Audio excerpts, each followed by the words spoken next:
of Bhagavan Kalabhairava.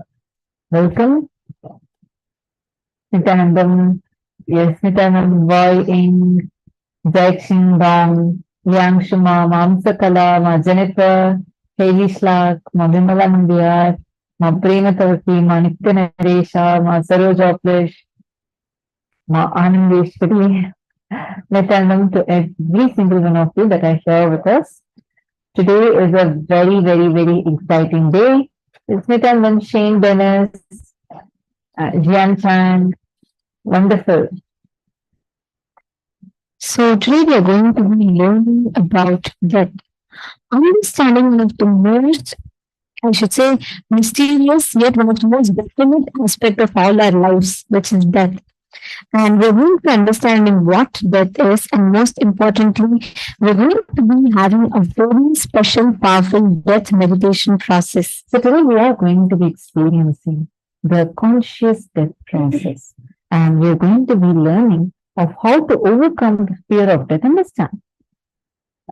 In especially the Hindu, like you'll see in India, there's a stark difference between how the Western people are with time versus how Indians are with time. How many of you have noticed this? That, in, let's say in the US, you say 6 p.m. the meeting starts. Sharp 6 p.m. everyone would be gathered. Same thing in India, if you say, actually, if people will say 6 p.m., then I'll be there by 6:15. Like, there's a casualness. I'm not saying about being non-integrated to time. No. I'm talking about the very way, the very relationship we have with time, with things. It's like as if we have an eternity that exists in front of us. How many of you have noticed this attitude?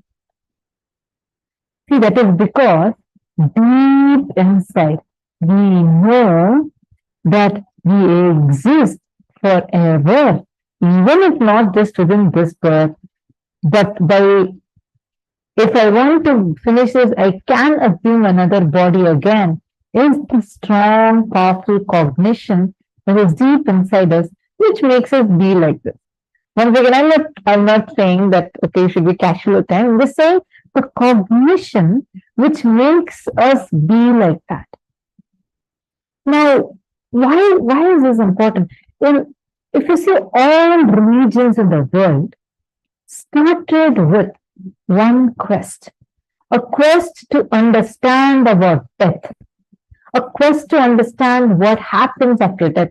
The civilizations that understood that death is the end of human life, they became more and more materialistic, trying to grab as much as possible and squeeze out of this life.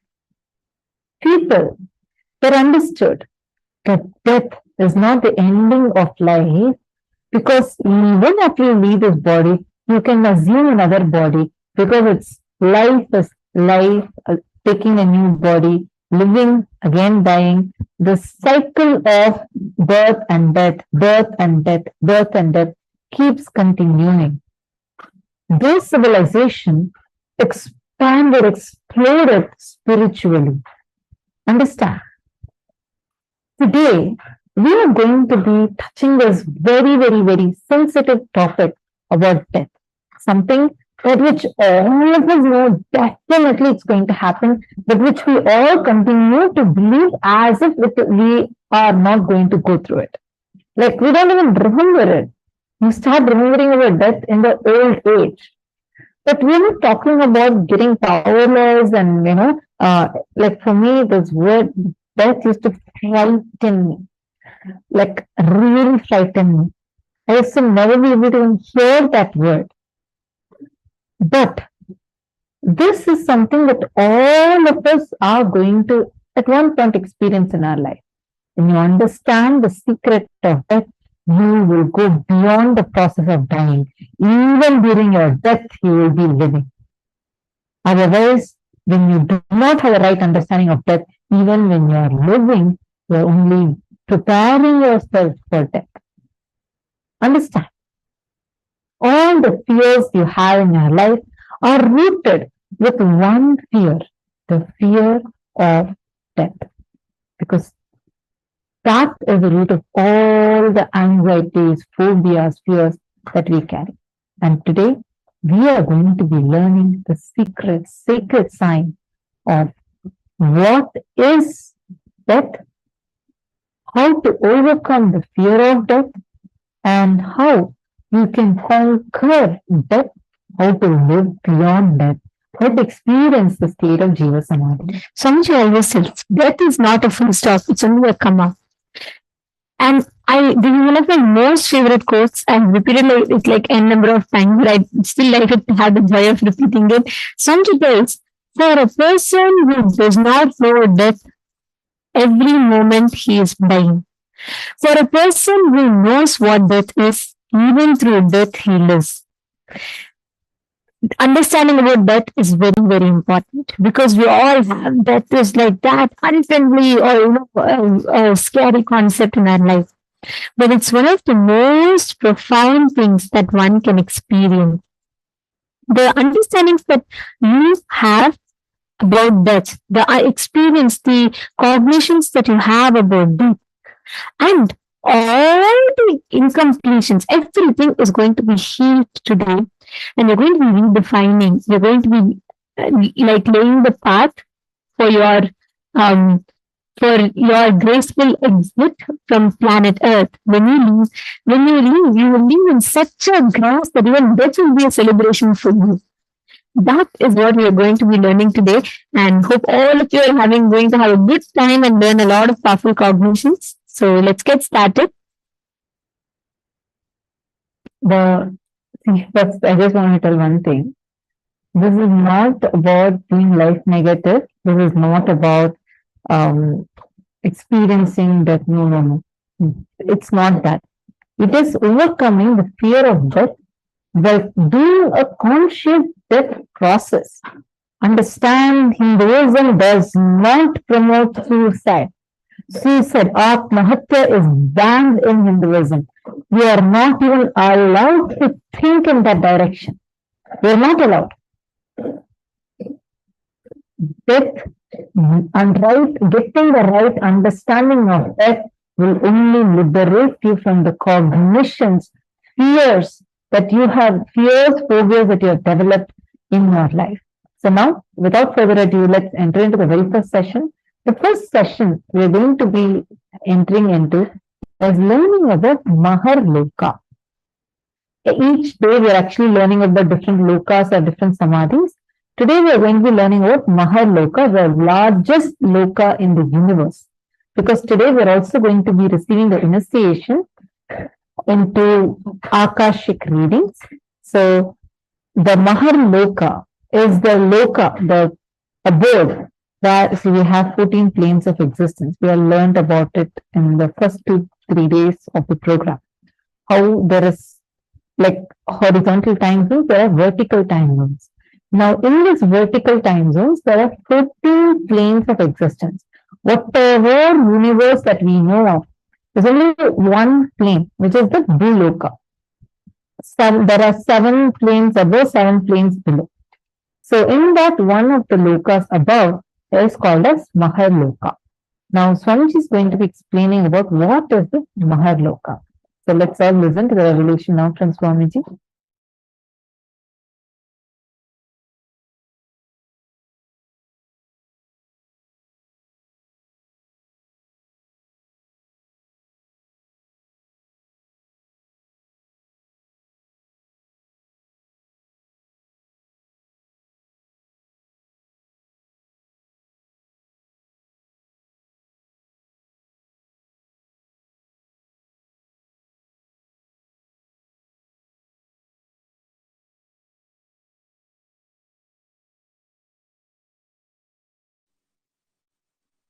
Suvarloka is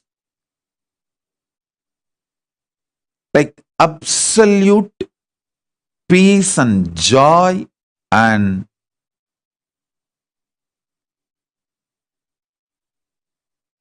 all upgraded life than planet Earth.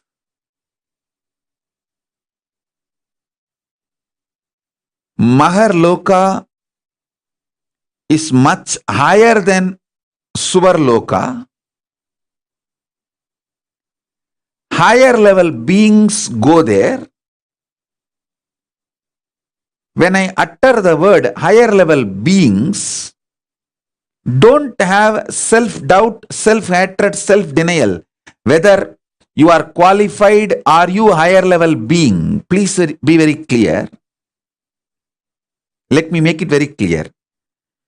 Even if you have broken only one pattern due to the cognition, Swamiji is Paramashiva. He told me, so I will listen to him and break this pattern with this powerful cognition. Even if you have broken one pattern, it may be dropping non-vegetarian or dropping this obsessive compulsive disorder or dropping the postponing pattern or dropping the laziness in the morning, early morning laziness, or dropping your shyness, dropping your fear to speak in public, even any one pattern, if you have dropped, cognizing my Paramashivatva, because Swamiji is Paramashiva, I should listen to him than to my patterns. With this cognition, even if you broke only one pattern, you are qualified for the initiation. You are qualified to be airlifted, conscious lifted to higher lokas. You are qualified to be fueled, empowered with the Tejas, Ojas and Kundalini Shakti to get into the Swargaloka, Maharloka, Janaloka, Tapaloka, Brahmaloka, Kailasa itself, Mahakailasa itself. Above the Brahmaloka is Parandama, Vaikunta. Then above the Vaikunta is the space where the Kailasa, and above the Kailasa, Mahakailasa exists. So even if you have broken one pattern, you are already initiated. You have qualification to be fueled, empowered, awakened with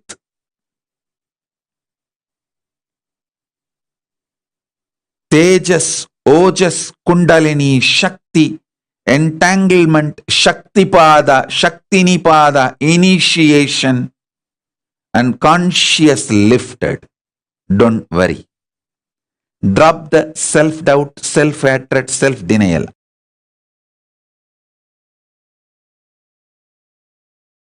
Oh, listen.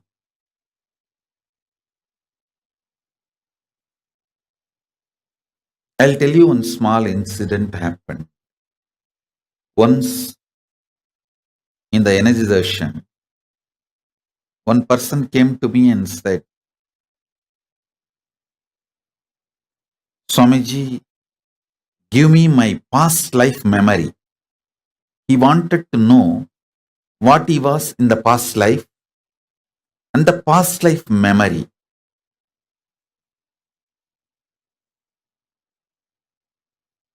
He has attended a meditation class. So end of the class, those days the physical energization. So it was a physical hug. He asked me, he wants to know his past life and he wants me to reveal his past life memories to him. I just asked him, today you did completion. He actually attended a program, so he was going through the completion session. He was just crying, pouring during the completion. I asked him, why were you crying? He said, all my memories from the young age, they were so heavy on me. I am not able to handle it. I laughed at him.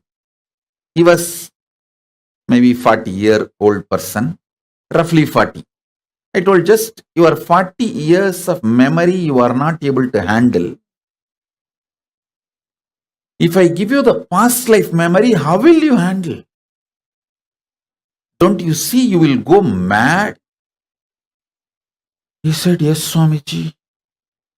And he just left saying, yes, yes, I don't want past life memory and all, you are right. And he left. I want all of you to know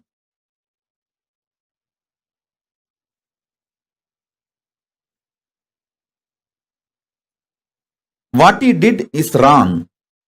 Listen carefully. When he asked me, he wants to know about his past life, he was not wrong. But when I told him, will you be able to handle that memory? And he gave up, is wrong. He should have asked me, Swamiji, tell me how I can handle the large memory. Listen. Ability to handle large information without getting personally attached to it is Chitta Suddhi. Means purity of mind, memory. Purity of the mind takes you to Maharloka and opens up the Akashic records immediately. Listen. Listen carefully.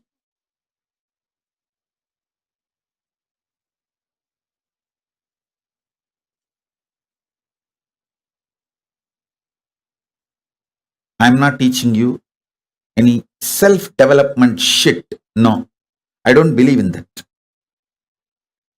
I am teaching you method to connect with Maharloka.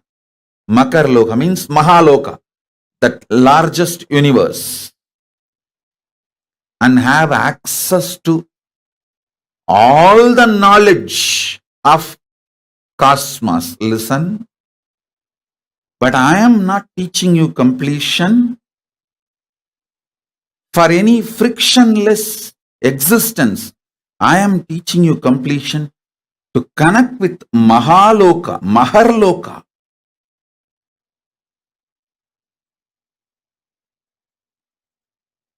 To have access to Akashic records. Listen carefully.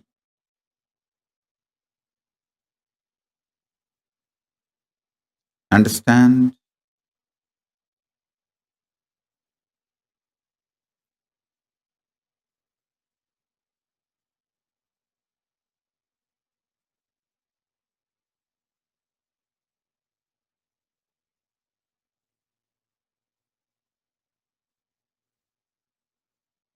Listen carefully.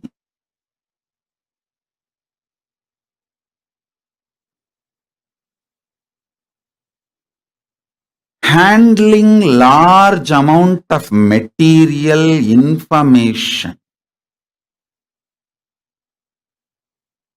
without personal attachment to the information is Chitta Suddhi. So much of abuse and attack goes on me. But I never get hurt by any of those words uttered.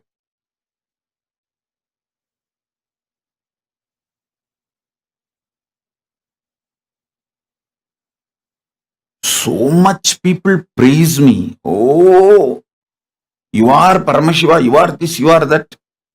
I never get attached or get elated by the words they utter. I simply see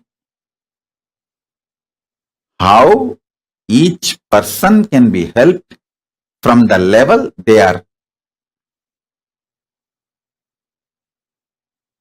Understand? How each person can be helped. My mission is very clear.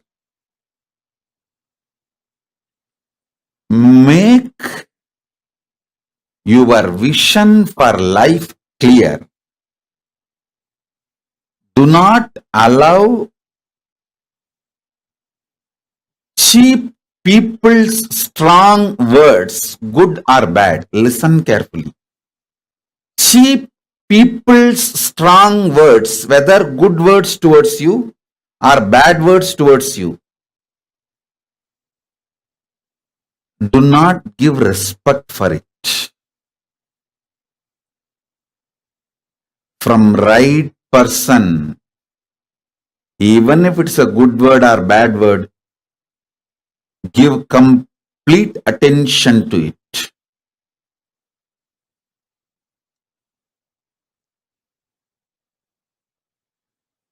Let me repeat. Ability to handle large memory. This comes by non-agitated, non-violent, non-reactionary, Paramashanta inner space. Listen carefully. Who wants you to expand and grow is a good person. Who wants you to fail is a cheap person. Anyone who has become successful will only want you also to be successful. Anyone who has wasted their life will not know how to become successful, and they will not expect you to be successful, and they do not know how to be successful. Listen.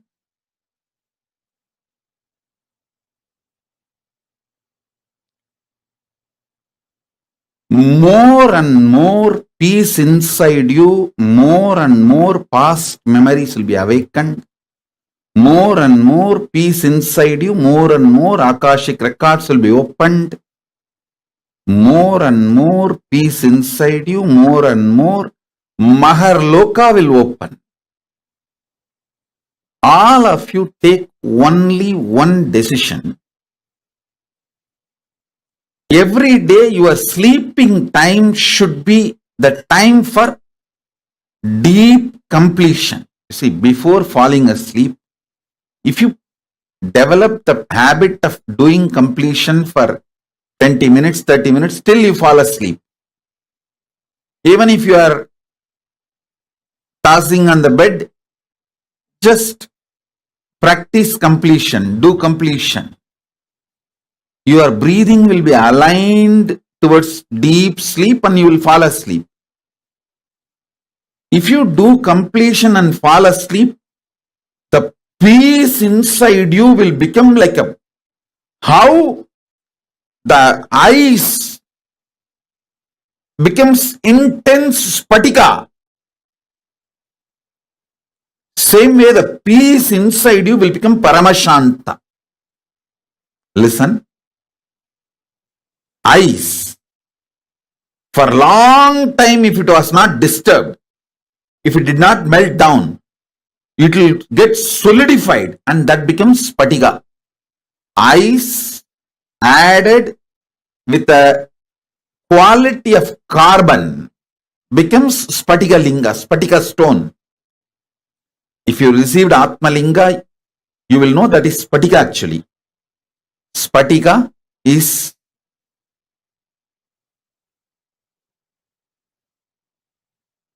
mix of ice and carbon. Right proportion of ice and carbon is spatika. Listen. Ice getting solidified becomes Spatika. The peace getting solidified will become Paramashanta.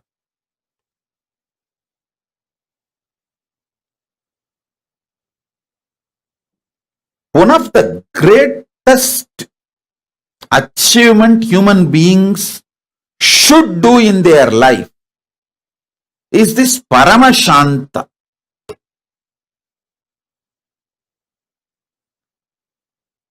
Nothing in this world can be equated to Paramashanta.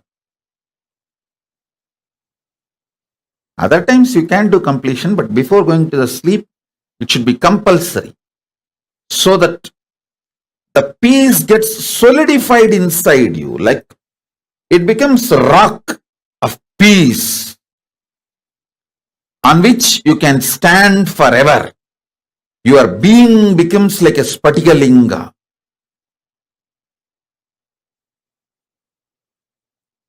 Now, whatever I introduced about Akashic records and Maharloka, please type.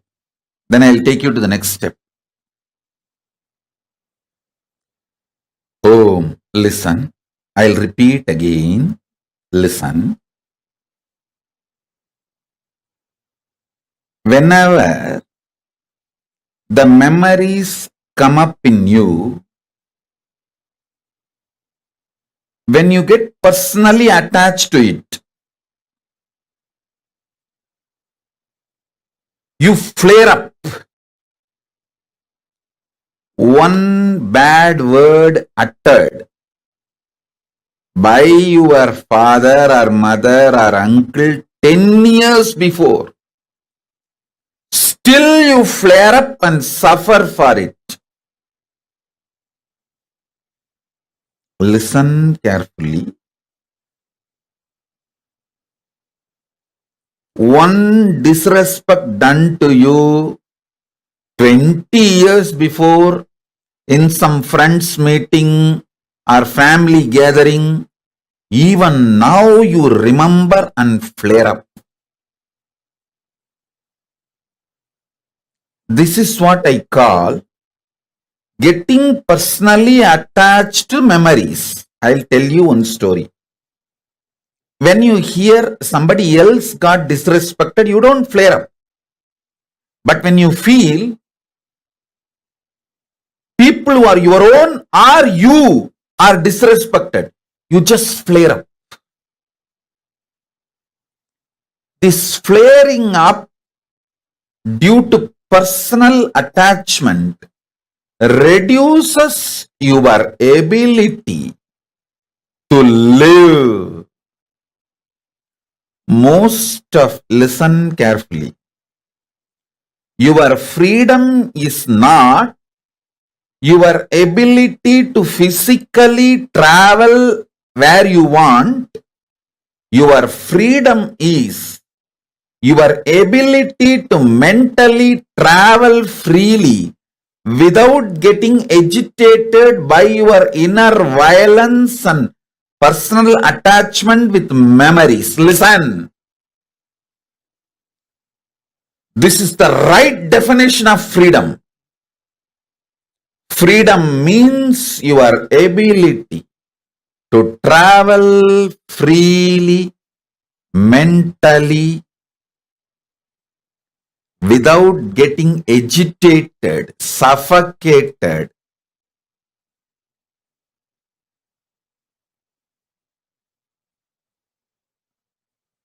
Through the personal attachment with your memories. Many of you cannot travel peacefully mentally more than 60 seconds. 60 seconds only is your freedom. Not more than that.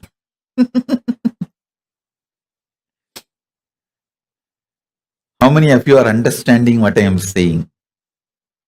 60 seconds is your maximum freedom.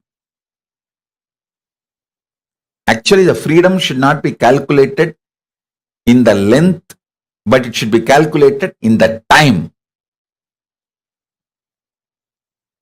Freedom should not be calculated in meter, kilometer, unit. It should be calculated in the second, millisecond, minute, unit.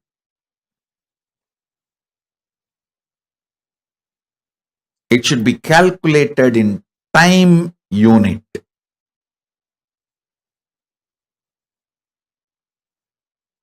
How many of you understand this? Every second minute, third minute, you get agitated, irritated, reaction starts inside you. Whether you get triggered from outside or in your own memories trigger due to your personal attachment to your memories. Past informations triggers. How many of you understand that?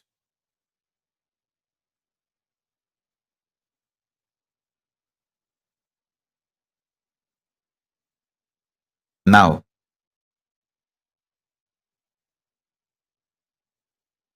all of you take a few minutes and type what I explained now. Your freedom should be measured on time, not on meter. It is not your ability to move around. It should not be measured by the ability to move around, number of meters, kilometers, all that. Your ability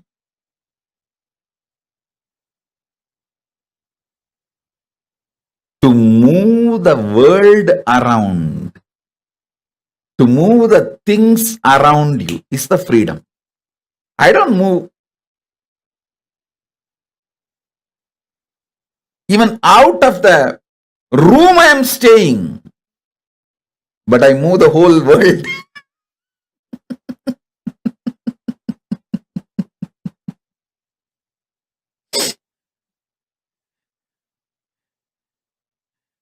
So, freedom should be measured not on meters but on minutes.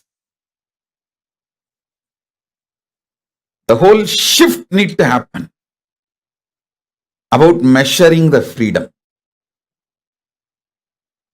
The number of seconds you are able to freely handle your memories in the inner space without getting triggered, agitated, irritated, frustrated, suffocated, pained.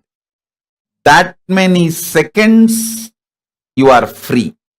Freedom should be measured on seconds, not on meters.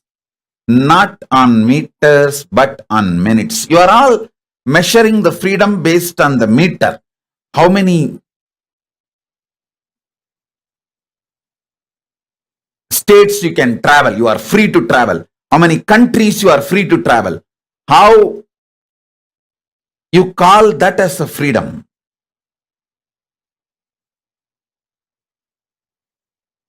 Actually, the real freedom is ability to freely handle all the memories without getting agitated, angry, triggered, powerless, pained, frustrated.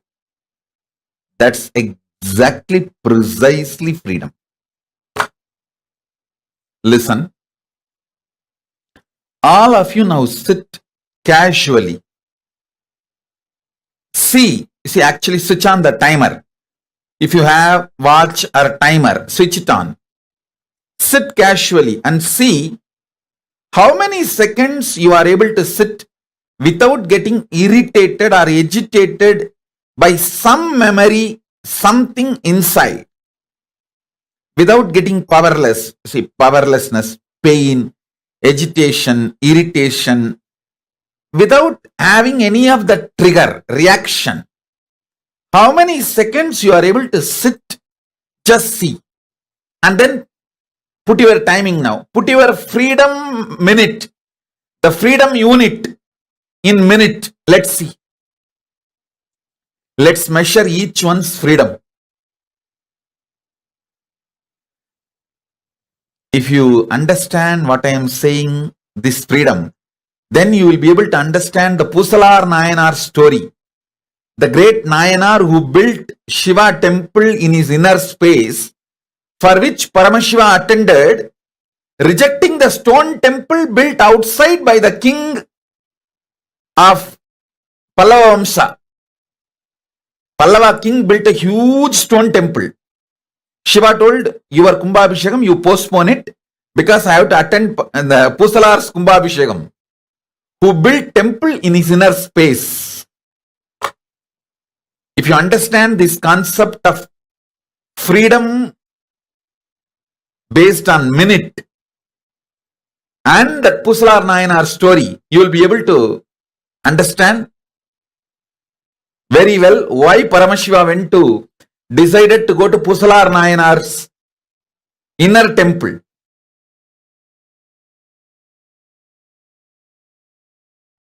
See, sometimes when you hear me talking about Arunagiri Yogeshwara, my relationship with Arunagiri Yogeshwara, how I had the initiation into Paramadvaita, even if you don't agree with all my lifestyle, theories, principles, you feel, I think this is possible. This is possible. Maybe this possibility is available even for me. Not only for him, even for me it is available. It is possible. That clicks. Anything which clicks with you as possible, that is yourself in Maharloka. Listen. The part, the whole which you deny due to your self-doubt, self-hatred, self-denial, SDHD, that personality, that identity, that self is the Swargaloka, self of you.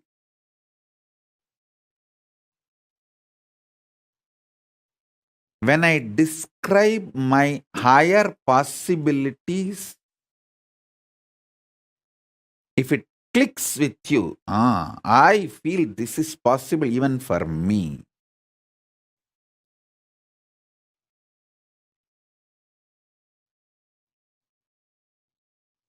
When I narrate about Arunagiri Yogeshwara or my death experience in Varanasi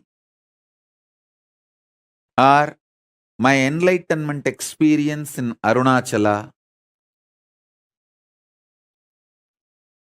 or my experience of feeding Ganapati,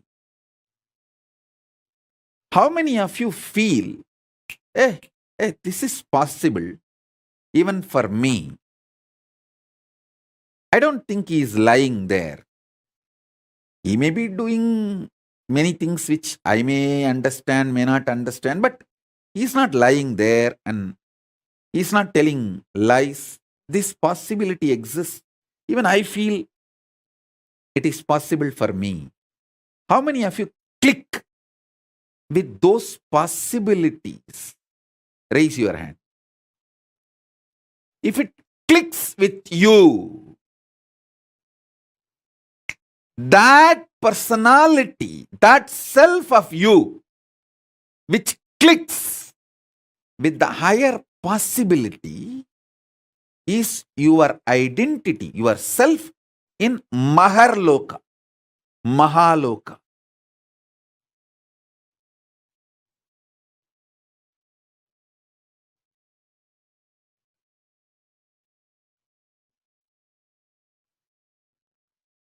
When you decide ferociously with a super determinism,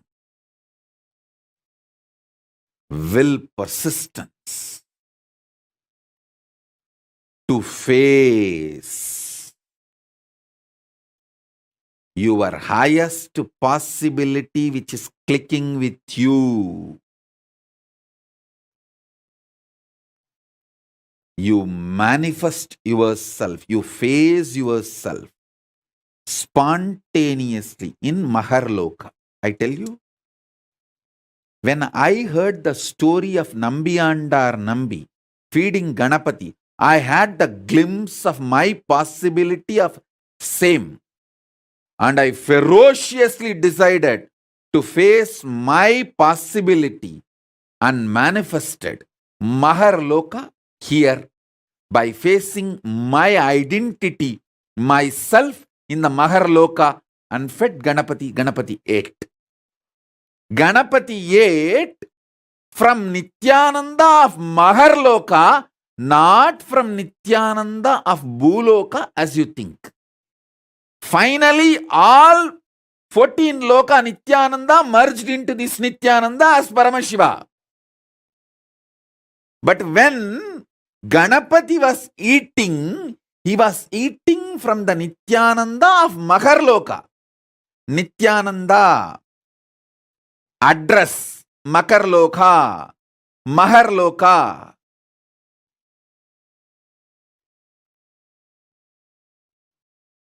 Nithyananda who stays in Mahaloka, from his hand Ganapati ate. Not the Nithyananda whose ration card address is Bhuloka. The beauty is that Tiruvannamalai is such an amazing cosmic airport. You can just beautifully slip, go up, come down very smoothly. The whole ecosystem's chemistry is that. Nithyananda staying camped at Mahaloka, fed Mahaganapati. So understand that.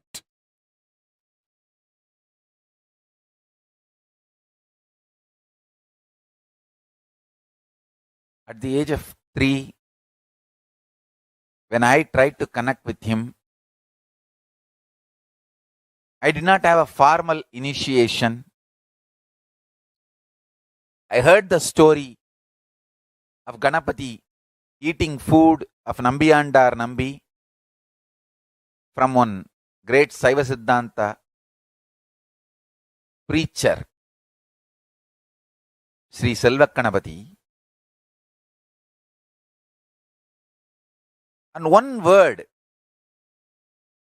which he uttered just got stuck in my inner space. That Nambiyandar Nambi calls Ganapati, Mahaganapati Paramborule.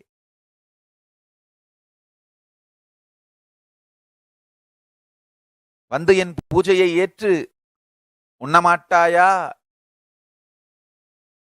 That calling, the way Selvaganapati described, he is such an amazing teacher and preacher. The way he described, Mahaganapati Paramborule, that word just stuck in my heart. I came home and started doing the same. Of course, I did all my drama with Ganapati. I had many days playing with him, and it's not that day one he immediately ate. All that is different. All that I have described detailed 3-4 times in earlier satsangs. Please watch those satsangs to know the whole story.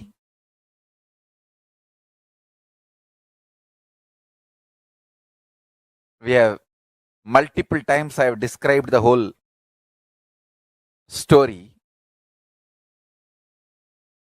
One thing I did with all my sincerity, I called Mahaganapati Paramburule.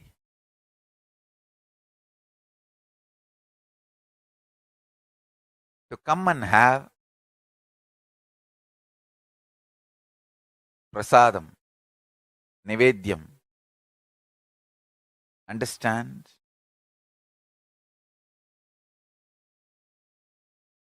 As I described in the earlier satsangs, when he ate, not only he gave me the Savikalpa Samadhi experience, he gave me such powerful experience of Nityatva. He opened the doors of Nityatva for me.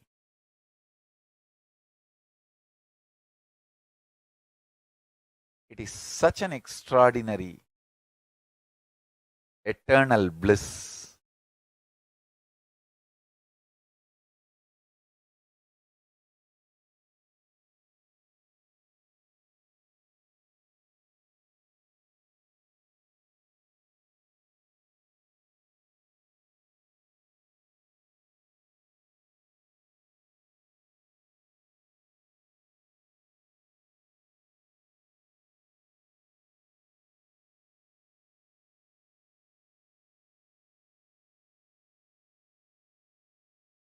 Listen.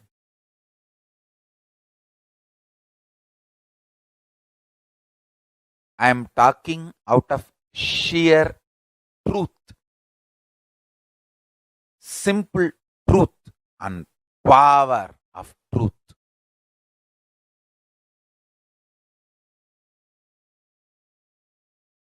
Nityatva dimension exists. Mahaganapati will open the dimension for all of us.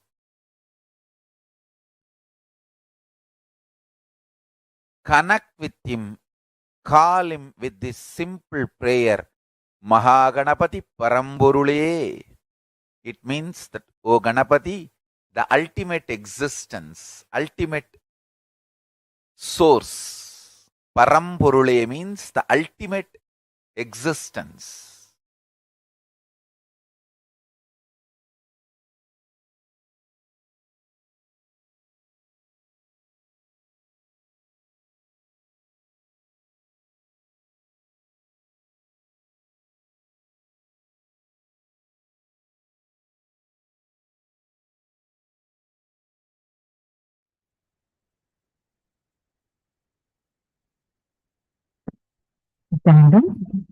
So beautifully, Swami explained to all of us about the existence of Maharloka, how Maharloka exists, the largest universe, the largest loka of the universe exists, and what are the qualities of it, how it is existing. All of this Swamiji explained to us so beautifully, clearly. Now let us have a quick recap, and then we'll give you a few minutes when you all can post your questions and ask your questions. Right. Now let's get started on it. I also highly recommend that every one of you carry, always have your phone or something where you keep taking notes of these powerful cognitions you're getting and post it. That will really help you in making sure, especially when you post it somewhere and make it like a declaration, it will help integrate you and help all these cognitions go deeper inside of you. And let's understand now, I have a quick recap of what we all just learned. Now we learned about how Maharloka is the largest universes exist much higher than Sargaloka. Higher level beings go here. Beings that don't have self-doubt, self-hatred, self-denial, all of them go to Maharloka. Bring more and more peace inside you. More and more Maharloka will open up. When you decide ferociously with the super determinism, will persistence to face your highest possibility, which is clicking with you. You manifest yourself. You face yourself spontaneously in Maharloka.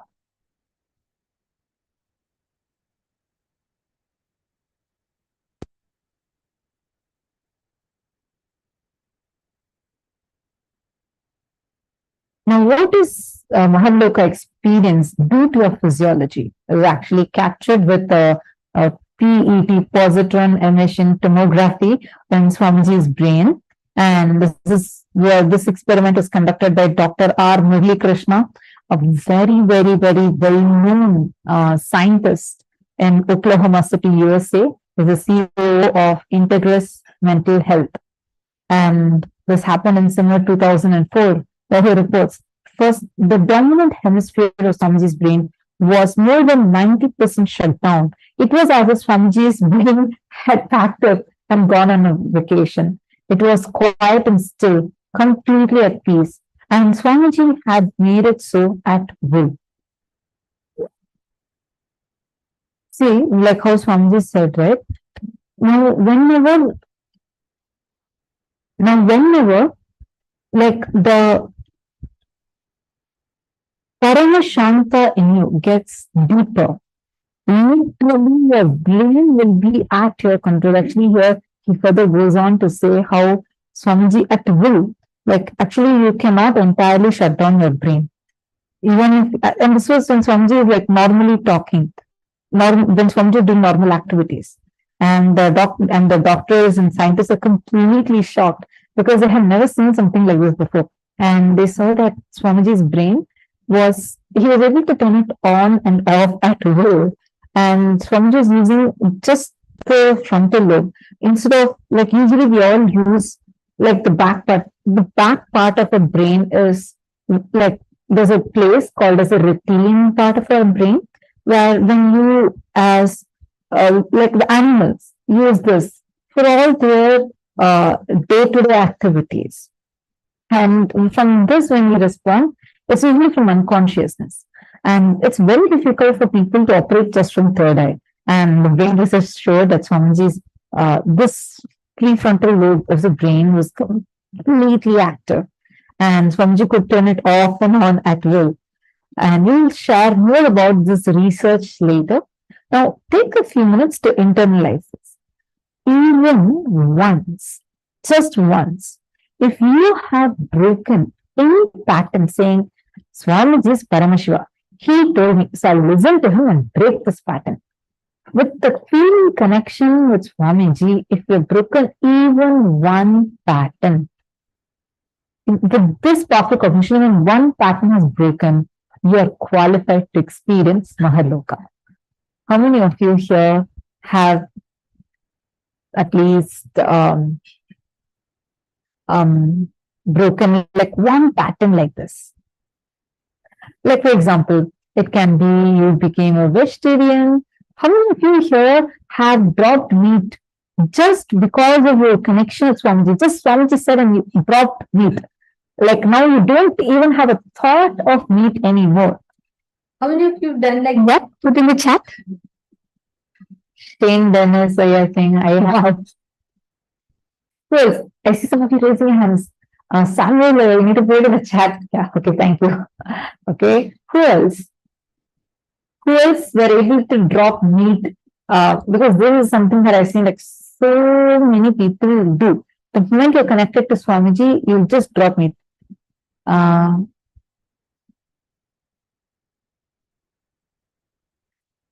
I did that once. Yeah, even if, see, not just, I'm not asking only like the moment you saw Swamiji, you dropped it. No. At any time, just because of the powerful cognition Swamiji is given, if you have dropped meat, you can tell. Sound is not clear. Nithyananda, could you please give me a moment?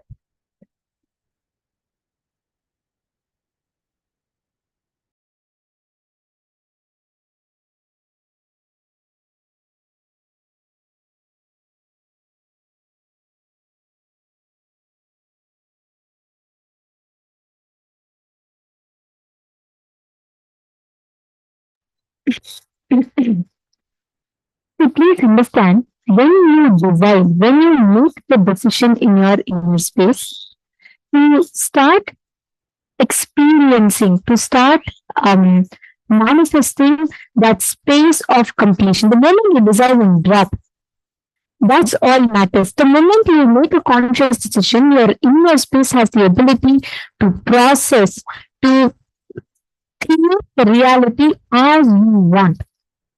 Now, every one of you that are sitting here, just decide with in your inner space ferociously. Make a ferocious decision in you.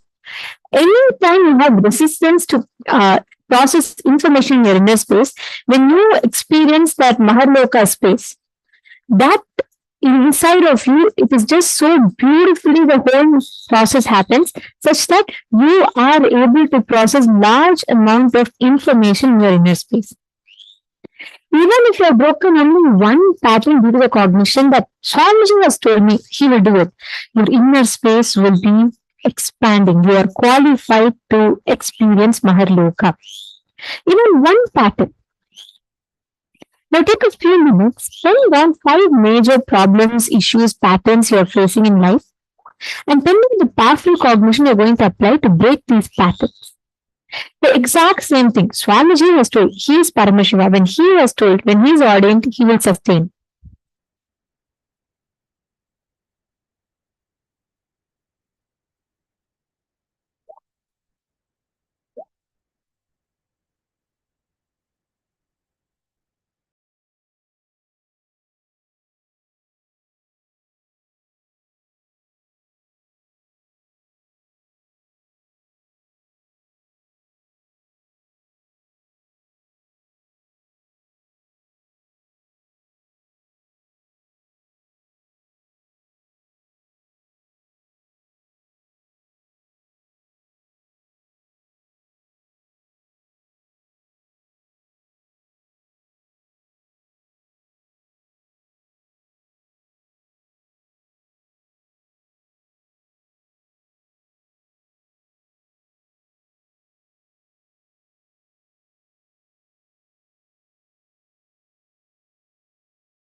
Slowly relax. You can relax from the intense space of internalization. Now we're going to be entering into the power manifestation session. I request everyone to settle down, get ready for this power manifestation that we're going to be doing today. The very powerful power, we touched upon it yesterday in the beginning, the power of quantum memory, where we're going to be able to hold a large amount of information, be able to grasp a large amount of information. So we started it off yesterday, but we had to finish a little early. Today, let's all manifest this power of quantum information.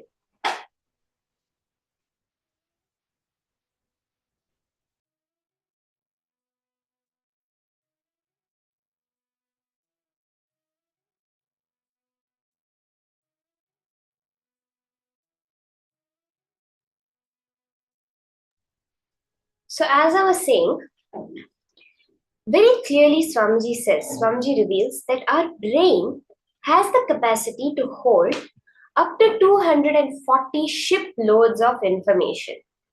That's literally the actual capacity that each one of us have, even without the third eye, to hold information. But Swamiji is initiating us through the power of the third eye to be able to hold any amount of information in our brain.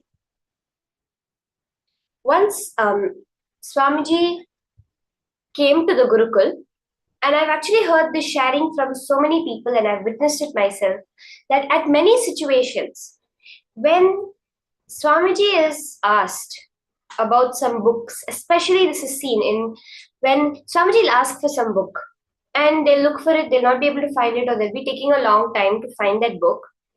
So Swamiji will literally give the shelf number, the row number, the shelf number, and the book description of where exactly the book is, and all we have to do is go and pick it out.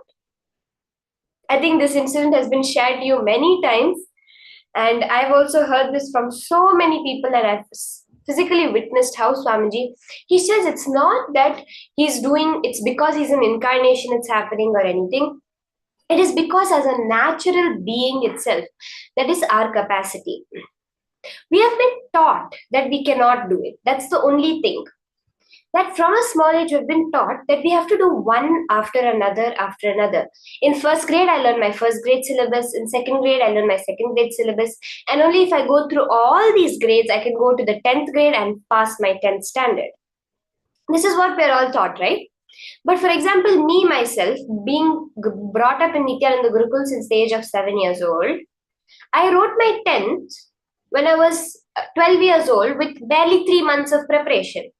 And it's not like I'd spent so much time on my previous studies either. We were always going to temple, doing various programs with Swamiji, different activities. But just 3 months of studying, 3 months itself is a stretch. I would have maybe studied for 2 weeks if you actually see the intensive studying that I did. But I was able to easily pass my 10th board exams. How?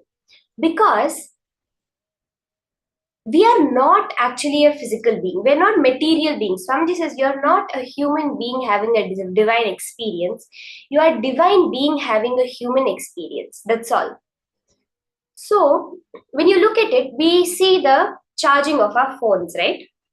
So when you charge your phone, you have one plug, plug in your phone. It charges one phone. It charges the next phone. It charges the next phone. Any device, you have to do it one by one, because that is how we are able to grasp it. But if you look at how the nature functions, photosynthesis itself happens at a quantum level. Each and every leaf get the sun rays, each and every particle within the leaf get the sun rays at the exact same time and make it happen. Just imagine if the sun rays had to fall on one leaf after another leaf after another leaf to make the photosynthesis happen and make the whole plant function. Like how we do with our phones, our tablets, we have to charge once, then we have to charge it again. Imagine if that was what is happening. We would literally not have the nature as we know it, right? But because nature functions quantumly, that literally means that even you, as a being, function quantumly. We do not have to work with particles, with one after another. One knowledge, one information I get, and then I have to get the next information. The truth is, the reality is, within one word, the information of the entire thing is already there.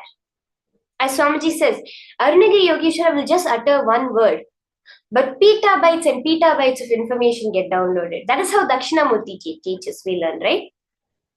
That is because of this thing, where it's all the information is contained within that one word, holographically, fractally imprinted within that one word. In a quantum level. So now all of us are going to be accessing this quantum nature of ourselves to make the power manifestation happen. Let us see the Shastra Pramana for the power of quantum memory, which is from the Sarvajnanottaragama, verse 15. Evamekatma bhavena samsthitasya tu yoginaha sarvajñatvam pravarteta vikalparahitasya tu. This Sarvajnanottaragama is actually what Bhagavan Paramashiva revealed to Bhagavan Subramanya about the greater science of life, how to witness the Paramashiva within yourselves.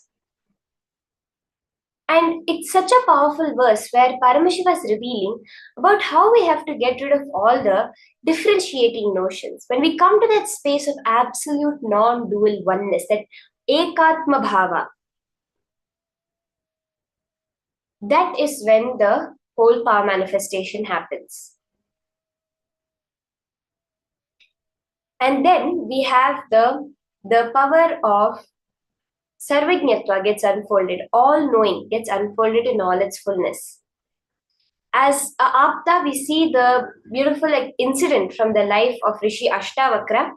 I think we had touched upon this yesterday also, how just from the womb of his mother, he was able to repeat the entire Vedas by listening it from his grandfather and corrected his father, which his father felt insulted by, cursed him to have 8 bends in his body. But the power that he demonstrated, being able to literally memorize all the Vedas from within his mother's womb.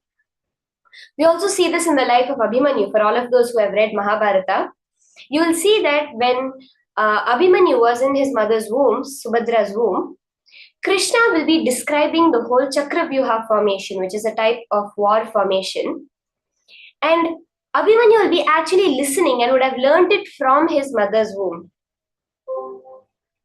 And then he will, but the thing is, Subhadra falls asleep before the way to get out of the war formation is revealed. He only listens to the part of how to enter the war formation. He does not listen to the part of how to leave the war formation. And this later plays a big role in the whole Mahabharata. But he was able to grasp it from within the womb itself. That is the capability to hold a large amount of information that we all have. So now let us enter into the manifestation of this power. We are going to be projecting a set of words for all of you on screen, okay? As the words are being projected, you're going to listen very carefully. You're not going to try to remember it. It's very important. You're not trying to use your capability of your brain to remember it. You're going to access Paramashiva's revelations to you, that Maharloka, well, everything is already stored. Accessing that and gaining the information. So when the words are being flashed on screen for you, look at it through all your 3 eyes. Let your awareness be on your 3rd eye. You can keep your 2 eyes open also and watch it, but let your awareness completely be on your 3rd eye. And in the space of pure unclutching, do not allow any other thoughts to come up. If anything comes up also, don't engage in it. In that unclutched space, remembering that you are Paramashiva, you are Swamiji, and chanting the Mahavakya. Are we all ready for this? Can I have a yes from everyone in the chat if you are ready to manifest this power? And then at the end, you're going to be typing down what are all the words that you were able to grasp, and then you will we'll share the answers, okay? Okay, I'm seeing a lot of yeses. Let's start. Let's have the words now projected, which you're all going to be scanning.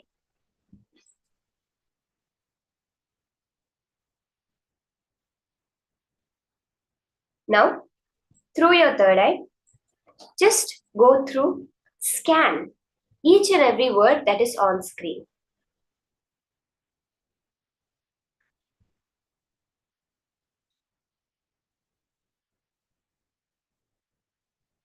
It will be on only for a few seconds. Just read through the whole thing once. And you're going to reproduce it through the third eye exactly in the same order.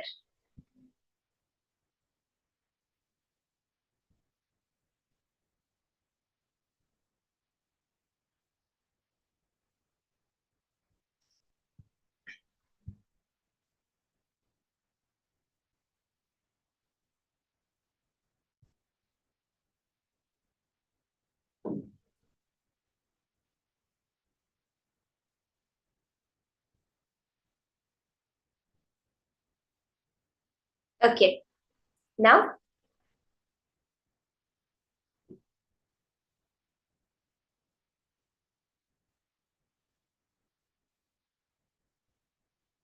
you're going to now take a few minutes. Everyone, you can pen down. Let's have a few minutes for everyone to just recollect through the third eye. Like how when you do the blindfold reading, when you do the body scanning, the same way you're going to consciously scan. What are all the words that were projected? Now I want all of you to understand you're not doing something impossible. It's possible for each and every one of us as per science itself.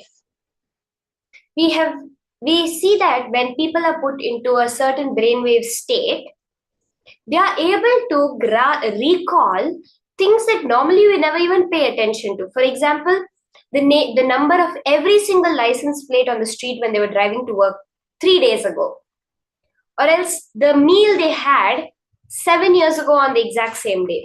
This kind of precise information is actually stored within the brain. But what you are doing now is not just going into some altered brainwave state or trying to grasp something that has already happened. No, you're connecting to the cosmic archives, that fabric of time and space, which contains all the information by itself, which is holographic in nature. And you're going to type down whatever Paramashiva reveals through your third eye. You're just going to witness whatever Paramashiva reveals and type it down exactly like that.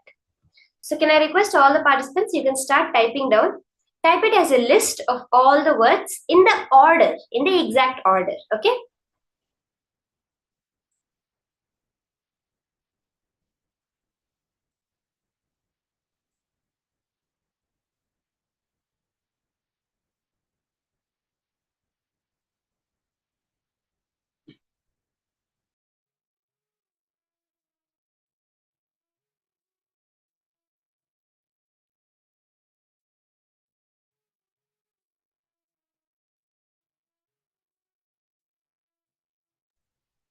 As you're doing this, unclutch, chant the Mahavakya, connect to Swamiji, sit as Paramashiva.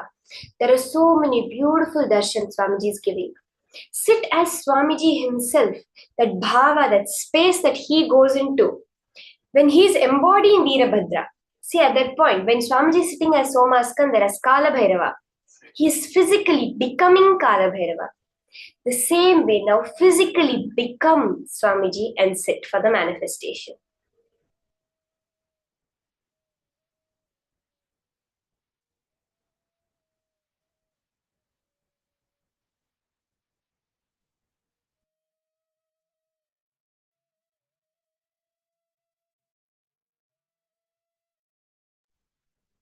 Okay, now let's verify the answers. You can all go through your list that you posted and verify throughout. I'll just read out the words and you can go through your list and verify. You can post how many you got right and how many you got right in the exact same order. That will be very good. Ma Vimala Ramya, no issues, Ma. See, if you're not seeing, oh, I'm not remembering it in sequence, don't pay attention to that. Just write down whatever Paramashiva is revealing, okay? So the words are web, easy, brother, fashion, service, yoga, collage, bright, river, acorns, wardrobe, update, puppy, lotion, lamp, concern, painted, hills, trends, and towel. So these are the words you can go through and see whatever came right and whatever came right in sequence. You can just write down both of these and post. We will have another round now in a few seconds. So can you all just take it 2-3 minutes and verify back whatever we had written down?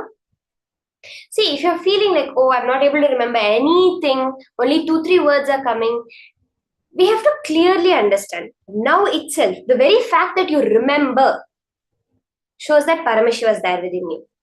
See, you cannot say, oh, this, for example, a cup is in front of you. You cannot say the cup has a memory, right? The cup is not going to remember anything. You remember the cup.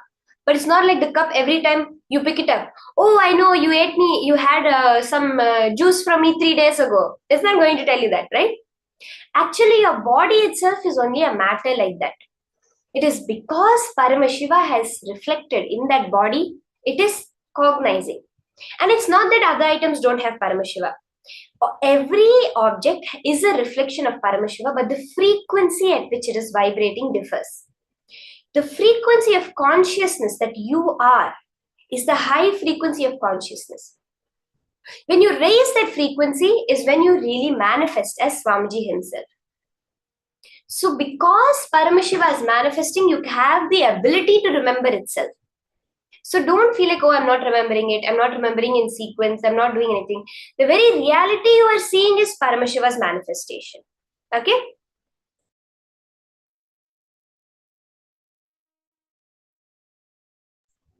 So now let's have the next round projected on screen for all of us to start manifesting.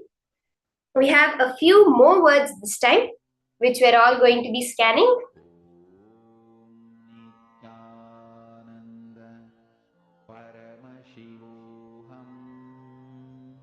As you are doing it, remember, only Paramashiva is manifesting. I cannot do anything even if I want to. Whatever I know as me, this body, mind is dead matter.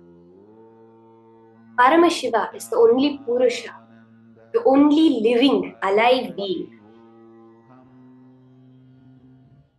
If the consciousness can understand this hand, if this consciousness has the ability to remember itself, why not remember anything that is there in front? It is only Paramashiva who is doing it.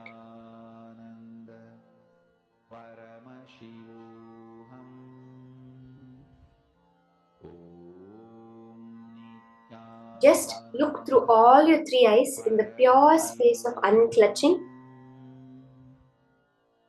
and write down and grasp through your 3 eyes whatever Paramashiva is revealing.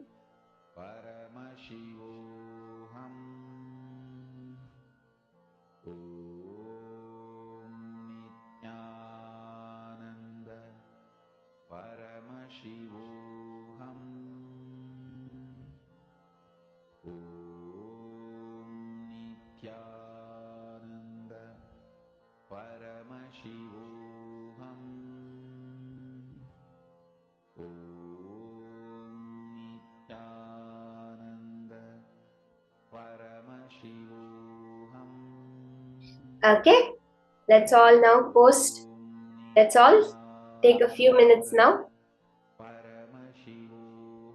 to write down whatever Paramashiva revealed to you.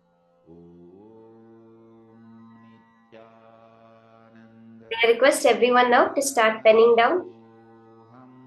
Again, go back to this space. Whether it happens or not, whether you're feeling I'm getting it right or not, remember it is all Paramashiva's manifestation. It is up to him. What he wants to manifest, he will do it. What he doesn't want to, he won't. Let it be up to him. All you are going to focus on is experiencing Him in every cell of your body. Don't focus on what is manifesting or not. The manifestation is just to check. It's just to verify. It's just to have as a side effect. But the only thing we need to do is powerful cognition. That cognition shift. Experiencing Paramashiva and celebrating Paramashiva. Power manifestation is his job.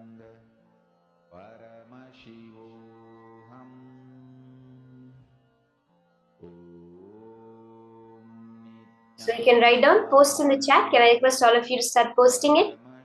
Whatever Paramashiva revealed to you.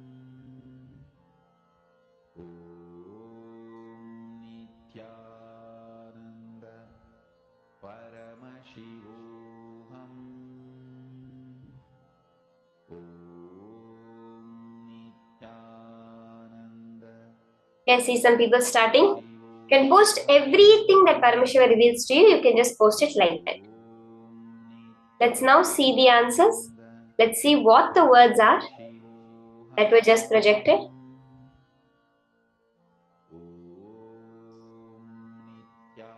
So the words are friendship, hungry, provide, power, true, dear, flood, evil, tablet, love, creation, bangle, garden, coal, forest, patience, leader, shining, story, loyalty, world, forgiveness, quest, nature, trouble, water, wonder, destiny, banished, brother, animal, story, queen, amaze, bless, crows, and fire. Go through your list and note down whatever Paramashiva revealed to you, how much it is matching now with the words that are on screen, and in what order is it revealed to you.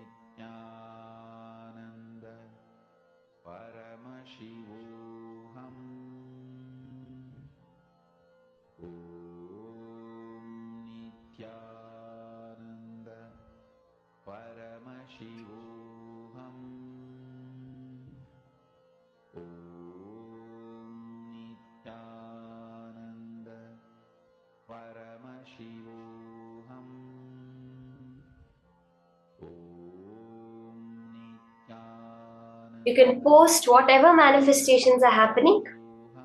Even an experience, you felt the Kundalini, you're able to clearly see many times, whether it's correct or not, you're able to clearly grasp that Paramashiva is really showing you what is appearing. Something is appearing in your third eye which is beyond your logic. All of this also you can share, you can post. That's all manifestation itself.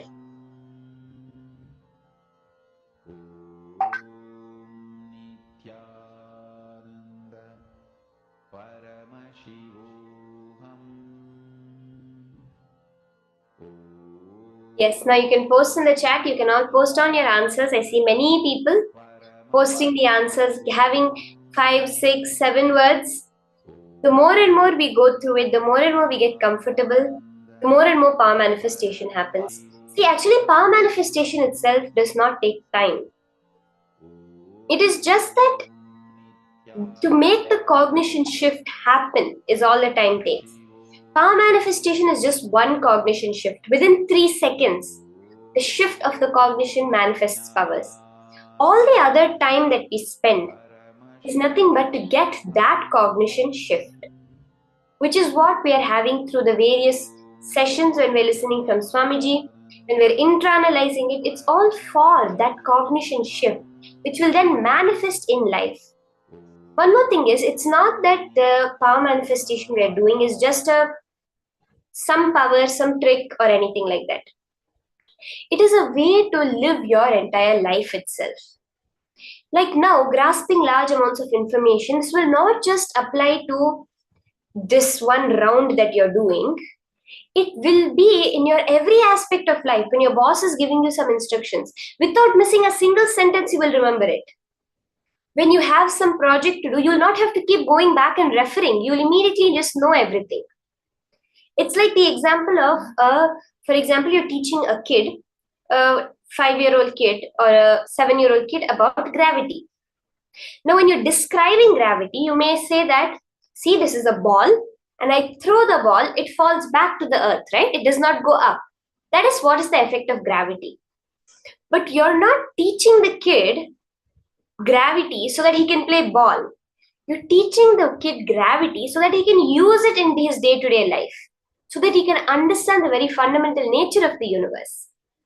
The same way, the power manifestation time you spend here is like teaching the kid that if you throw a ball, it goes down. It's not to play ball his whole life. It's about understanding how the universe functions and using that in your life. That is what is power manifestation. Now, we'll be entering into the next session on the most powerful initiation from Swamiji, the Vishesha Diksha initiation, where we are all literally going to be getting that most powerful level of initiation from Swamiji himself. Getting the right to call Paramashiva whenever you want. This is literally Paramashiva's personal cell phone number you're going to be getting through the Vishesha Diksha. Let's now listen to the higher powerful cognitions that Swamiji has revealed on Vishesha Diksha.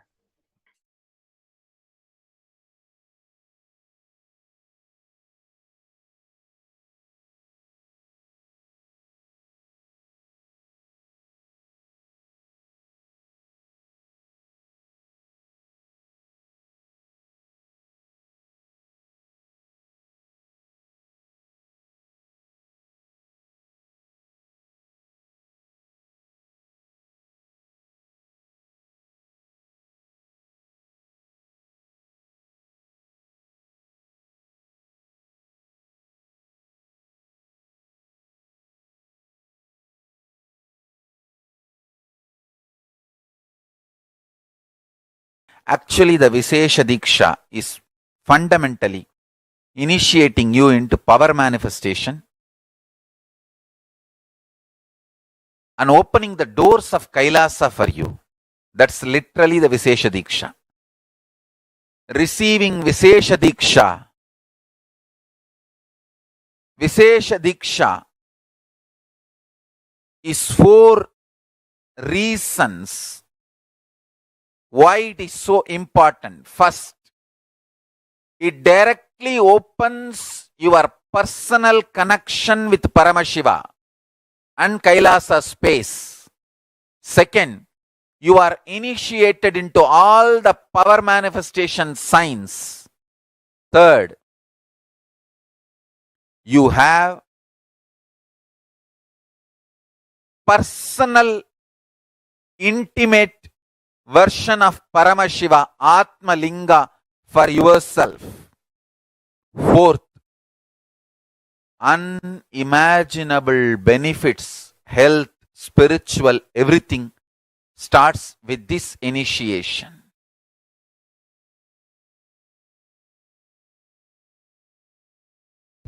Understand, Vishesha Diksha is giving you superconscious breakthrough. The action now I am supposed to perform. I do not know whether the Acharyas read out Somasambhu Paddhati to you. The action I am supposed to perform now on them is taking their old life out and dumping it and putting the Shivatma, means Shiva's consciousness, from my Anandagandha and putting it in them. Read out the whole thing, then they will understand why Vishesha Diksha. Unfortunately, people think Vishesha Diksha means vegetarianism, that's all. No. Shaivam is not just Shaiva meal, Shaiva life. It is initiations you receive and few minutes every day you spend to bring yourself to the oneness.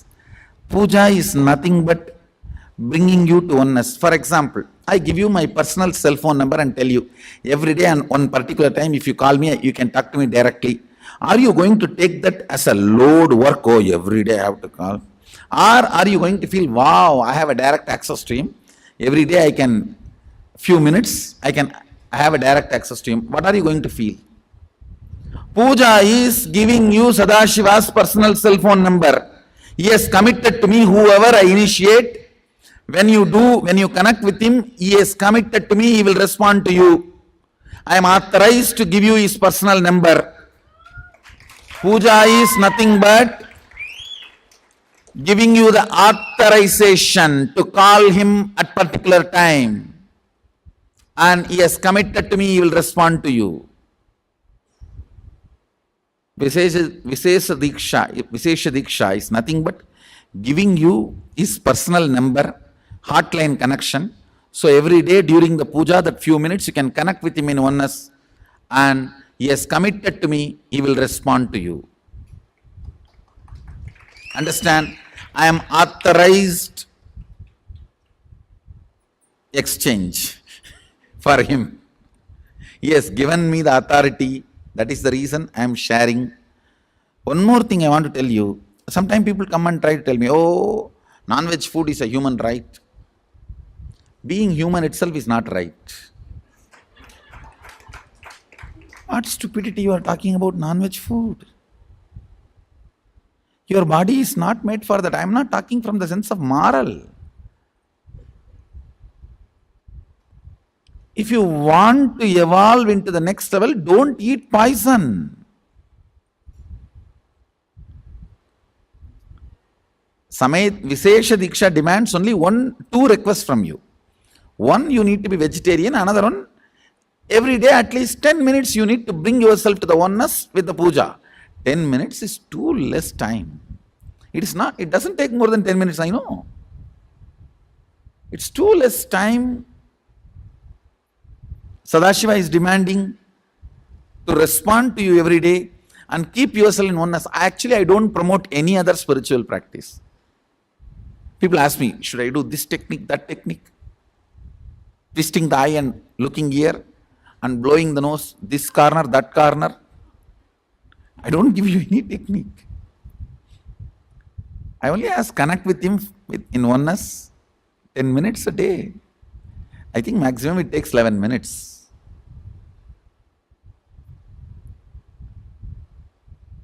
Anybody who listens to my words, I will strongly recommend you take Vishesha Diksha and become vegetarian. That will really help you. You cannot compare, understand? Whether you paid some 5,000 and came for NKY or paid few lakhs and came for MSS, that is not going to decide whether you are going to continue to manifest power and live manifesting powers.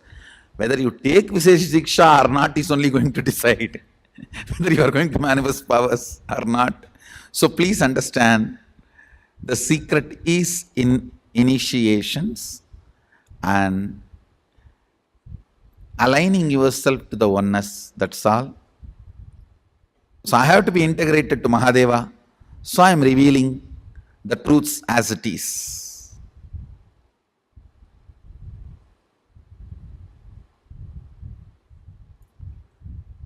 Whatever is said and done, Vishesha Diksha is something extraordinary. Literally the whole system.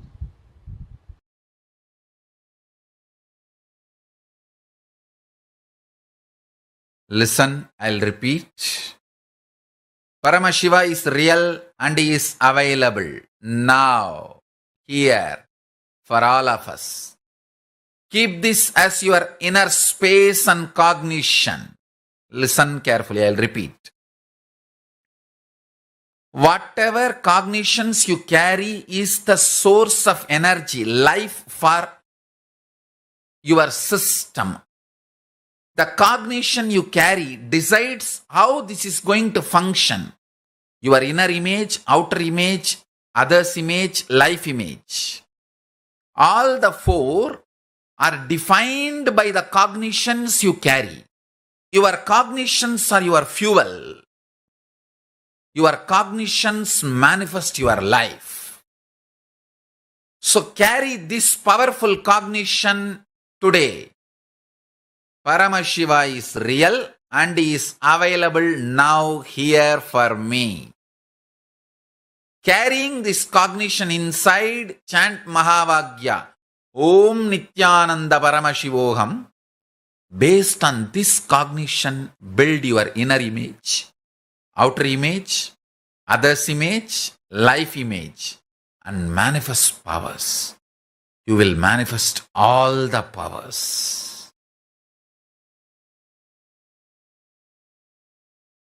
So during the Vishesha Diksha, there will be Vishesha Diksha, Shiva Diksha second level. If you commit, you want to become vegetarian from now, I am authorized to remove your past karma of non-vegetarian, and I will do it.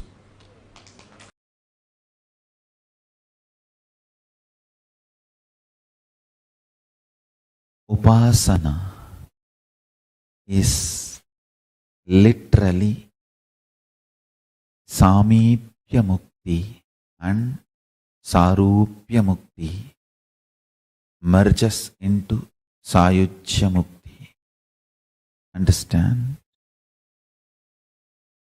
Intense prayer may start as Visishtadvaita, will evolve as Dvaita, and raise to Advaita and manifest as Shuddhadvaita. Whatever level it is, prayer is the most powerful, ultimate way of connecting with Paramashiva. Intense prayer, intense prayer, intense prayer, intense prayer.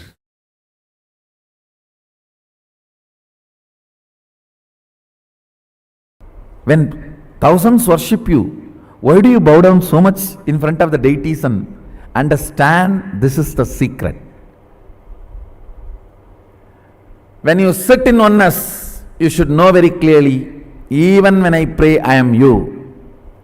When you are operating in relative existence, you should know, even when I am one with you, I am praying. I am devoted to you. In relative existence, always be devoted. In reality, always be one. Understand, duality is not ultimate. I am repeating again. Oneness is the ultimate truth. That does not mean in relative existence you will be arrogant. No. You will be humble. In relative existence, you will be humble. That is why I say, the Advaita I am teaching is Sutta Shivadvaita. In oneness, even when we pray, we are one with you. In relative existence, even when we are one with you, we are devoted to you. Be humble, be devoted even to your own oneness.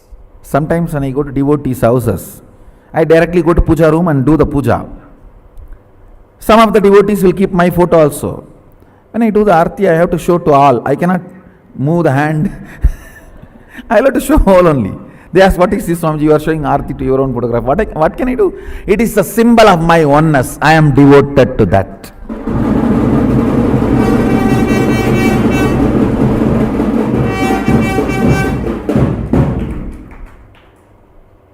Even I bow down to. See, you have both component. Your oneness, Shuddhadvaita, and your relative existence, to which you are going to be devoted, that is going to manifest in you more and more. That is going to be strengthened in you more and more.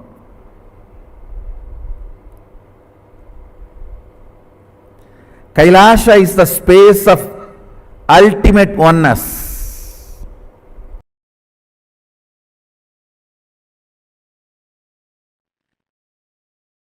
whoever experiences that conscious decision in their very core DNA level, they are incarnations.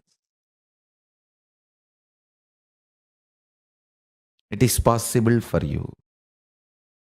It is possible for you. Decide, continuously hold that conscious decision, you are Paramashiva.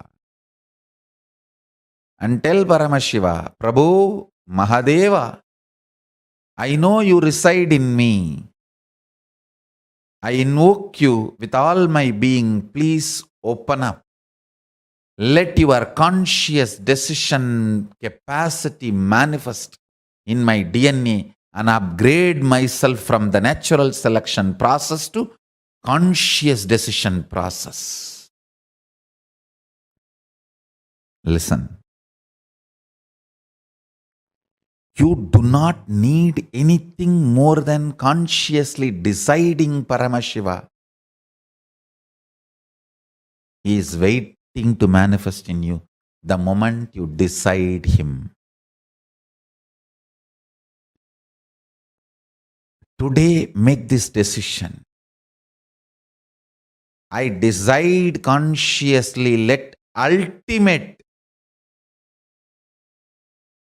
God, Paramashiva, manifest in me. I may not be educated about his qualities, his identities, but that does not keep him away from me. My ignorance is no way interfering my decision to invoke him in my being. I know something exists which is ultimate, which is source of everything. So let that manifest in me. I am consciously deciding. This is more than enough for you. Because he is not waiting for a perfect call, he is waiting for a conscious call. Understand? No 911 call can be a perfect, hello, how are you? Are you doing well? How is your wife? And how is your father-in-law, daughter-in-law, mother-in-law? No. All 911 calls are from anxiety, from distress, from suffering, asking to save. Paramashiva knows every call we make to him is a 911 call. He does not expect perfection. He expects consciousness. That's all. Listen carefully. I'll give you the essence. Your body evolves, goes through the process of mutation and natural selection. That is the way from a one cell, your supreme mechanism on the planet Earth has evolved. The body you are carrying has evolved. The consciousness from Paramashiva as a super consciousness, it descends. And you are both together. You are not just body, you are body also. Now, by invoking this conscious being, Paramashiva,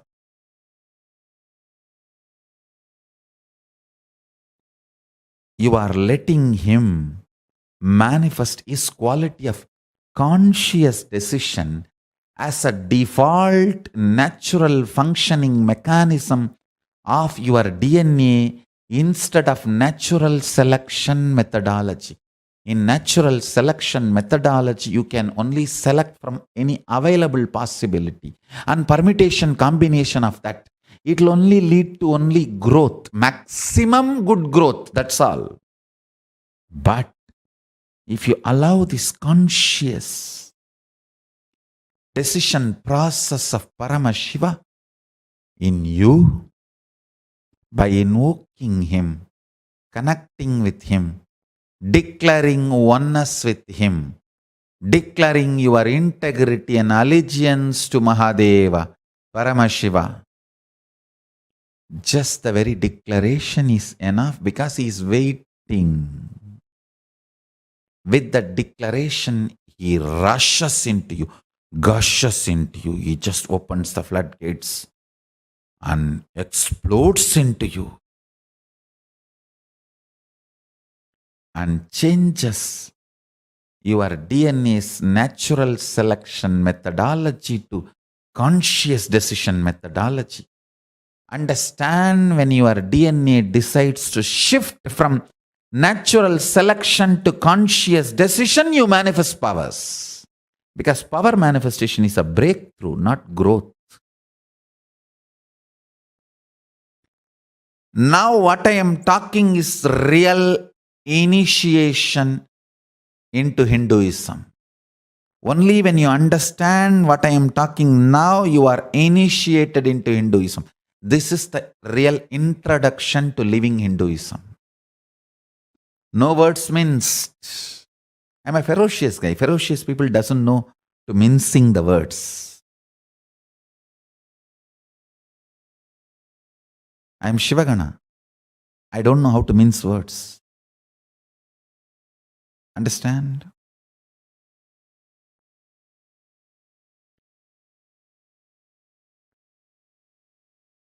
Declare your integrity to Paramashiva consciously and tell him, I really don't know how you look, your qualities, qualifications, identity, all that. But I know something superior exists, something ultimate exists, which is source for everything. Me, everything, our thought currents and whatever, this world or universe or the hills, ocean and nature, planets, for everything, I know the source exists. And I know that Paramashiva, that source, is waiting to manifest itself in us for our conscious decision of choosing him. Understand? A simple conscious decision can really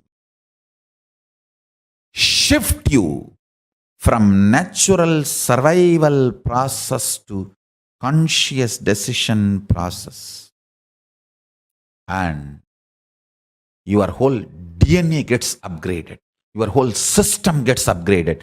Your body, your internal organs, your intra-organs, your consciousness, your will persistence, your everything gets upgraded.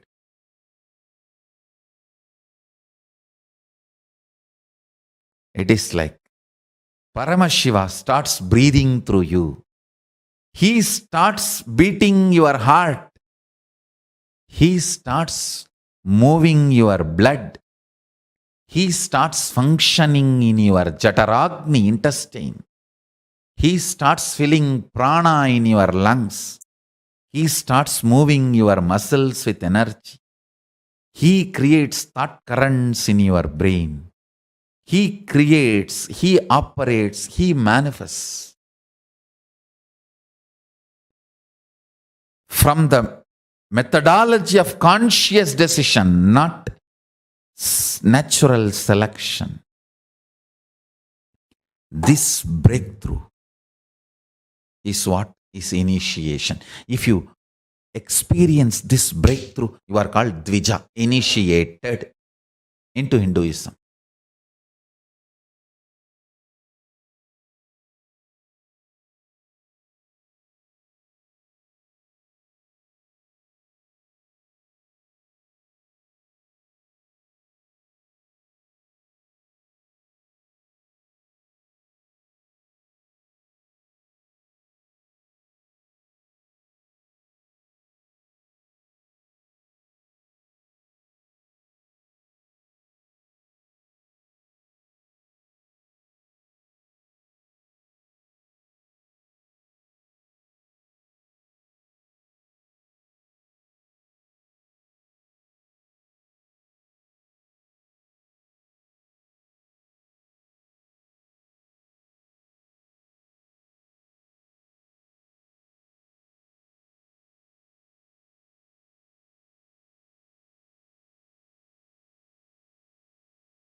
one of the most powerful, unique initiations in Hinduism. Vishesha Diksha is literally where you get authorized to worship Paramashiva, where Paramashiva tells you, come on, now you are officially initiated to be able to manifest the space of Paramashiva inside of you. That is Vishesha Diksha. If I have to say, it's like having a personal hotline connection with Paramashiva. That is what is Vishesha Diksha. So Vishesha Diksha, like Samaya Diksha is level 1, Vishesha Diksha is level 2 of Shiva Dikshas. So Shiva Dikshas has about like 7 or 8 levels, let's say. 7 levels. I'm just getting confused with the number. 7 levels. And Vishesha Diksha is the second level initiation. Acharya Abhishekam is the 7th and the last level initiation. So Vishesha Diksha basically enables you to connect to Paramashiva, worship Paramashiva through puja. So Vishesha Diksha is that powerful initiation which literally authorizes you to connect to Paramashiva, to worship Paramashiva, and to offer puja to Paramashiva. That is what is Vishesha Diksha. So Vishesha Diksha is also pretty much like Shiva Diksha, if I have to say. And there are just a few more changes in the lifestyle that will come after the Vishesha Diksha. So when you receive the Vishesha Diksha, you receive the Atmalinga along with Vishesha Diksha. In Vishesha Diksha, the women get the Yajnopavitam. In the Shiva Diksha, the men get the Yajnopavitam. In the Vishesha Diksha, the women get the Yajnopavitam for right after you receive the initiation. So we'll take you all through what are the different changes in lifestyle that you'll have and what are all the different things that you can experience when you receive Vishesha Diksha. So we'll be taking you all through that very briefly. Now, the moment you receive Vishesha Diksha, the first thing is you are going to be starting to do Nitya Puja. All of us receive the Atmalinga along with initiation and we all start doing the puja. It's just 7 minutes every day. First thing, you will perform Nitya Puja of the Guru Paduka and the Atmalinga every day. Second, you will not partake any non-vegetarian. If you are receiving Vishesha Diksha, you should not be eating non-veg. Like meat, fish, eggs, you should not be eating any of it. Eggs are also non-veg, meat is also non-veg, all of these are non-veg. So no non-vegetarian food is allowed. So every one of you should remember this the moment you receive the Vishesha Diksha initiation. You are not supposed to have any non-veg.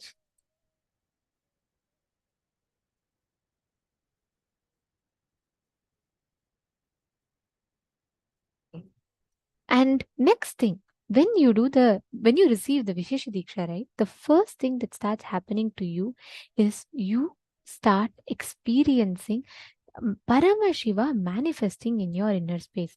Vishesha Diksha is where when you leave the body, Paramashiva Ganas come to take you to Kailasa.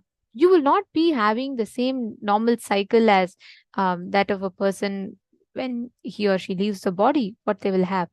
You will actually be receiving this very powerful process, the very powerful initiation, where you will be experiencing Paramashiva's inner space manifesting inside of you. That is what is Vishesha Diksha. Next, every day offering puja to Paramashiva. Let's say the whole puja is very short. Actually, if you see all Kailasavasis, we all do the puja every day. But let's say you are sick, you are unable to travel. In that day, if you skip one day, next day you have to do 2 times puja, which means no, you should on not a single day you should skip the puja.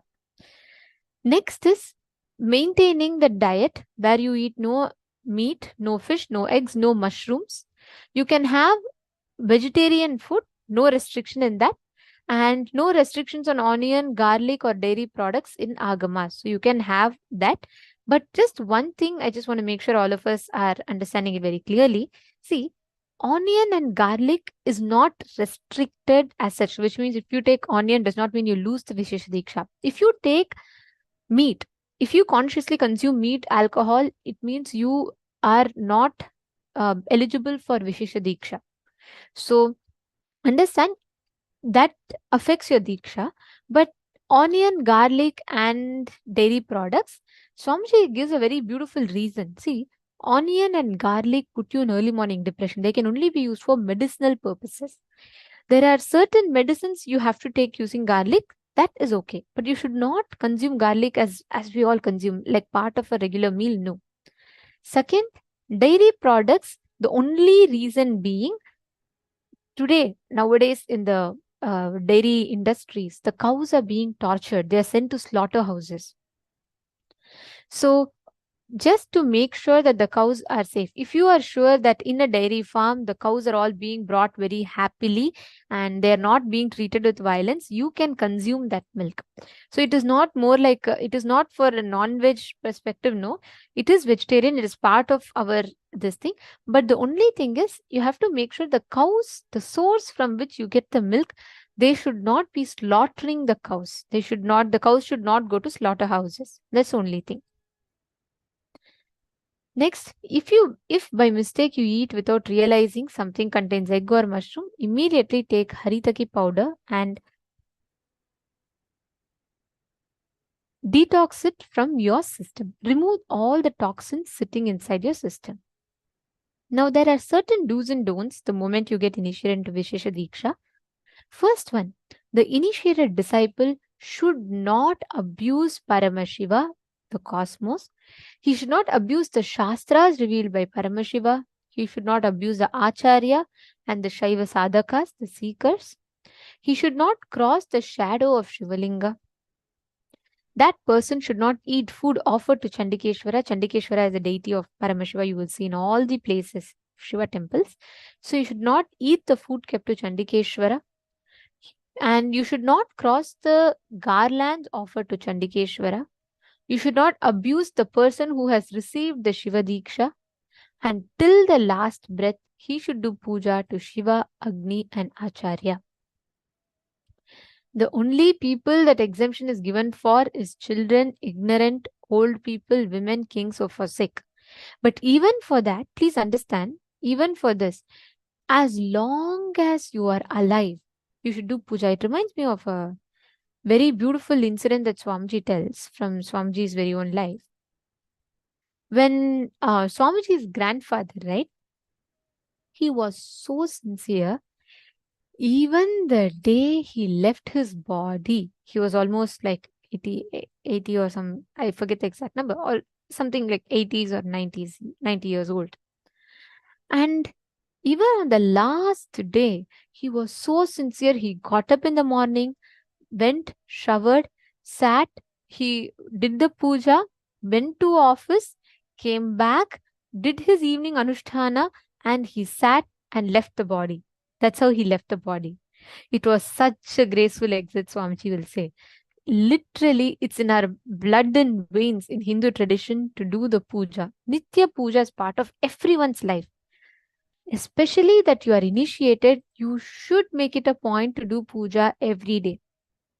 Puja should not be missed for any reason whatsoever. You can do the puja, let's say, like sometimes there are like extremely unavoidable circumstances, like you could not at all do it. On those days, it is fine for you to skip. If you're not able to do the puja, you can do it the next day. But even for that, Swamiji will say, if you do not have anything at all, just take water and hold the Atmalinga and offer it to Atmalinga. Even that puja you have to do. But do puja every day without missing.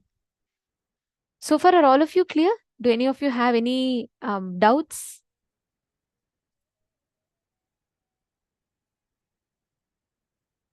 Okay, if you're all clear, can you all put yes in the chat? Just want to make sure we're all understanding. How many of you are receiving the Vishesha Diksha today? Pankaj Kankaraya, no, you will be initiated today. So you're asking if you're already initiated? No.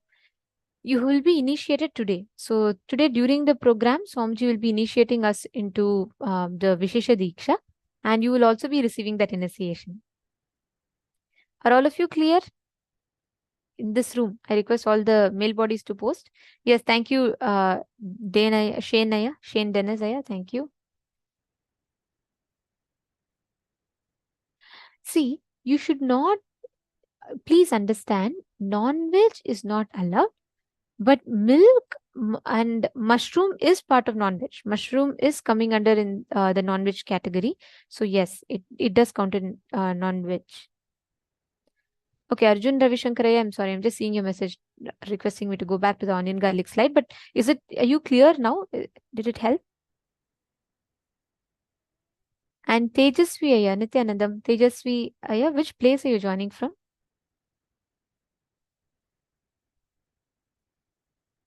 Nithyanandam, nice to see you sitting here. I can't hear you, sorry. Just if you could please type it in the message, because there are multiple rooms together, so we may not be able to hear you.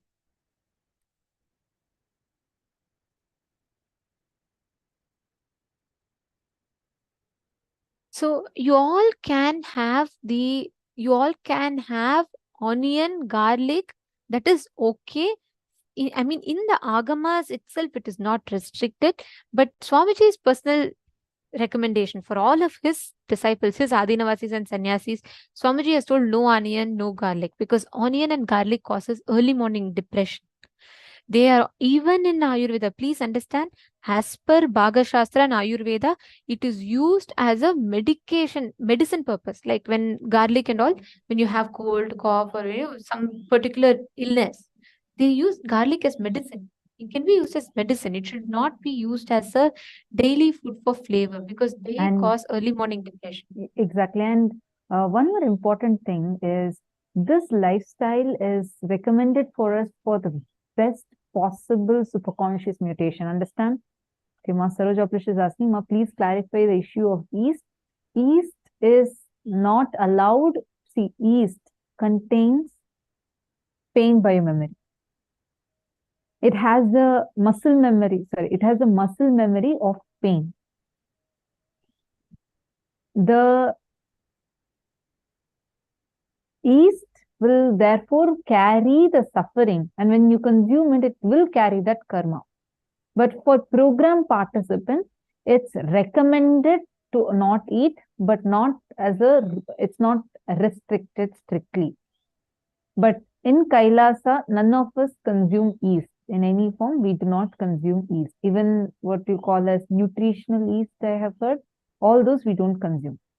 Ma Yoginyana Rupini is asking, Ma, can we drink rasam which contains garlic and onion? That's what, Ma, see. Garlic, there are special recipes, specific aushadas, where Swamiji himself will recommend. Except for those, it is recommended to avoid onion and garlic completely from your diet. But this is, again, not a restriction. According to Agamas, there is no mention of not to eat garlic or onion. But personally, Swamiji tells his disciples to completely avoid onion and garlic in your food. Rasam can be made without onion or garlic. That's what we all drink in Kailasa.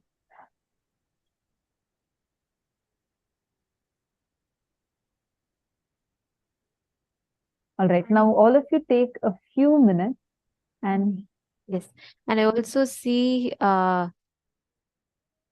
Tejasvi Aya from Karnataka. Very nice. So are you here for the first time? Are you here for the first time, or have you attended programs before? If you could just give a little bit of an introduction about yourself. Because I know if it's first time, you'll be like, there are so many new things being discussed, so we'll just help you understand it better. Yes, Sanjay Oriya, yeah, correct. You're saying you're vegetarian, you never knew mushrooms are non-veg. Yes, because they have pain receptors in them. See, the definition of non-veg is the things that have pain, that can cognize pain, experience pain, and understand. When we all consume non-veg, when you are going to kill a hen and consume, the hen is not going to say, oh, thank you so much, eat me, become very healthy, let you get all nutrients. No, it is going to go through a lot of suffering. It is going to go through a lot of pain. And that pain is stored in its muscles. Stress, all those hormones are stored in its muscles.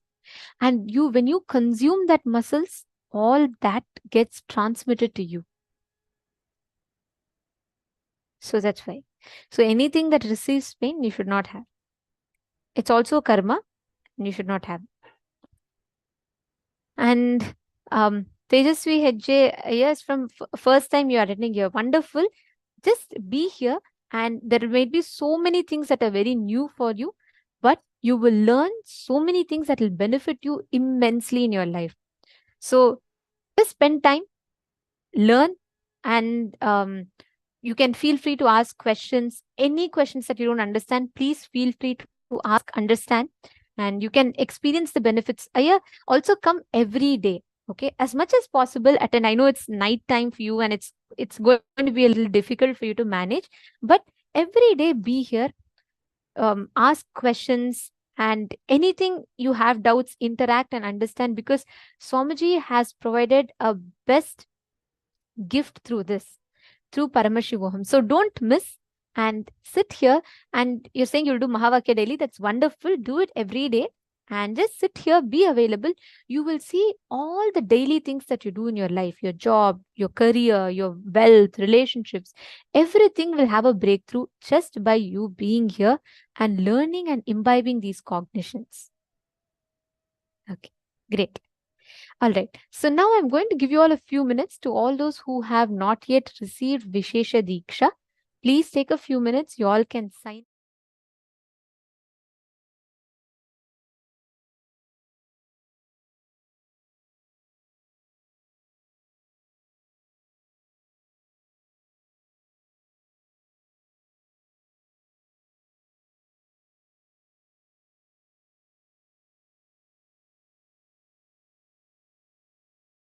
The program. So in the day one, if you remember, we learned about, like we all offered flowers on the mandala, and Swamiji had blessed us, initiated us. The day one, if you had attended the program and took the initiation, that initiation is Shiva Diksha level 1. All those who have attended and taken Shiva Diksha level 1, you can sign up for level 2. Go ahead now and sign up. We'll give you all a few minutes.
Yes. Now, after understanding about Vishesha Diksha, we are all going to be manifesting the powers now. That very space of installing Paramashiva in us, that is what we are all receiving today. The thing is, what Swamiji is doing is he's awakening that natural, that I am Paramashiva, that thing within us. See, we all have a contact with Paramashiva. We never realize it. It is only after the initiation of the Guru we realize that is there. And all of us with this initiation now, we can manifest powers. Now we are going to be doing a power of Akashic readings. Can I have all of you? How many of you are ready to start the power manifestation? You can just post a yes in the chat. How many of you are ready to start manifesting? We're going to be doing the power of Akashic readings. And in this round, you're going to be identifying some detail about a person. So the first round, all of you, I will be giving you one question, particular question about me. Yes, okay, I see many yeses coming in the chat. Thank you. I will be giving you one question about myself, and you're going to scan and answer that. See, with Akashic readings, the most important thing is Paramashiva is directly showing it to you. You're directly accessing that plane of Maharloka, that cosmic archives. And it is that cosmic archives which Kalabhairava is the holder of, he's the keeper of. And in living incarnation, Swamiji himself has authorized you now to access the cosmic archives. So now, what you're going to do is, because it is through Swamiji, through the supercomputer of the incarnation himself, your PC is accessing the information of the whole cosmos. What you're going to do is, take a picture of Swamiji, an Atma Murti if you have, that will be the best, the Atma Murti printed and cut out. You can have the Atma Murti.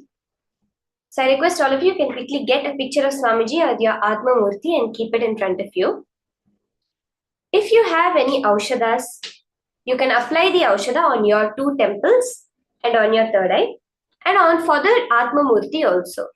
If you have the Jnana Anjana, you can apply it on your 3rd eye and under your 2 eyes and for the Atma Murti also.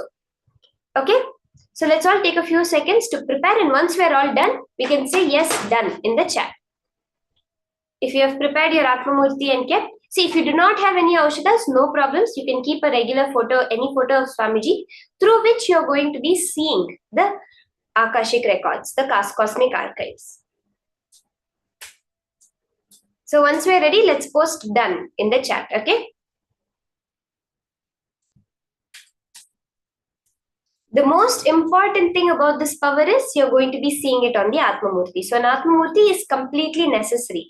If you do not have the official Atma Murti, you can keep any photograph, any image, any form of Swamiji in front of you for the manifestation. Yes, ready. Okay. Now, when I give you, you're going to understand that Swamiji has given you the access.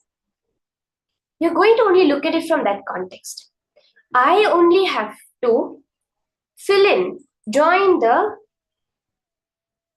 remote virtual desktop, the remote desktop of the supercomputer called Swamiji. He has given me the password, he has given me the access. That is what you're doing to chant the Mahavakya. First, you go into the unclutching space, disconnect from whatever you're already connected to. Chant the Mahavakya, raise your frequency, hold the feeling connection and connect back into that laptop. Now, through all your 3 eyes, you're going to look at the Atma Murti. And remember that you don't have to do anything now. You're relaxing from doing. That is the most important part. It's like your natural state is Paramashivoham, our deep sleep, which every being in the world, despite how many sufferings they're going through, despite how many pains they're going through, everyone goes to deep sleep. Whether you just won a lottery or you just lost your job, you'll still go into the same deep sleep because that is our natural state. The space of Samadhi, of manifesting powers, of Paramashiva is nothing different from your deep sleep. Just that you are aware. Your consciousness has penetrated that. That's all. Are we all understanding? So now, you're going to be bringing back that space of deep sleep, but with pure awareness. If you can sleep deeply with your head, neck, and spine in a straight line without falling, without moving, you are in Samadhi. You can understand it like this. That is what we are all going to be doing now. For this round of manifestation, you will keep all your three eyes pinned on Swamiji. It will appear very clearly in golden letters. So let's all start now. Clearly on the Atmamurti, whatever appears in the golden form, golden letters, colors, numbers, whatever appears on the Atmamurti is what you're going to be typing down as your answer. So the question which I have for all of you is, which is the school that I studied my first standard in? Okay. I joined Gurukul when I was 7 years old. So I had completed my first standard before I joined Nithyananda Gurukul. What is the name of the school that I studied my first standard in? You can also scan where the school is. Okay.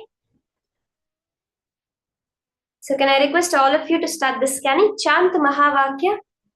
Connect to Swamiji intensely. Let him flow through you. And whatever appears in the Atmamurti, type it down. So we'll have a quick round now. Now you're going to be doing with me, and after this, you're going to connect to a partner and do the same manifestation. So first, you're going to be scanning now. Which school did I study my first grade classes, my first standard? Which school did I study and where was that school?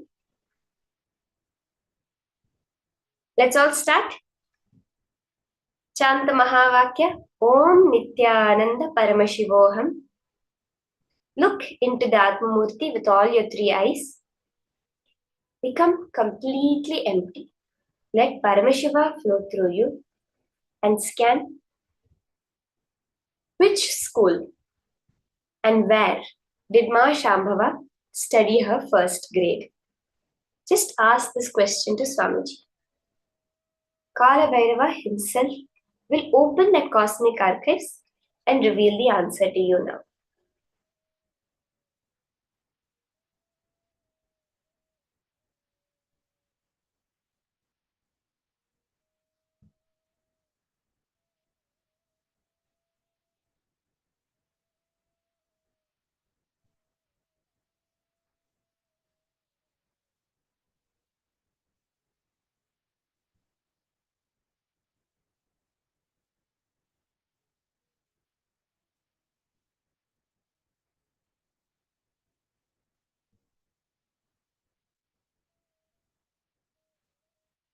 Intensely connect to Swamiji. Let him reveal whatever he wants to you now. See, when the answers are coming up, if it seems unrelated, if it's not making sense to you, just type it down exactly as Paramashiva reveals. Okay?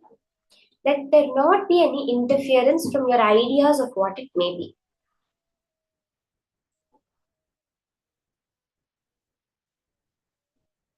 Just scan what is the place and the name of the school that I studied my first standard.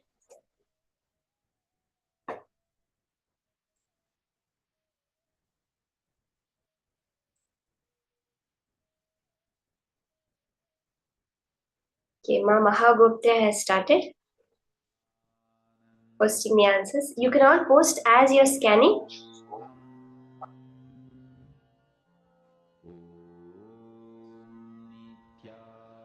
Nithyananda Paramashivoham. Om Nithyananda Paramashivoham. Om Nithyananda Paramashivoham.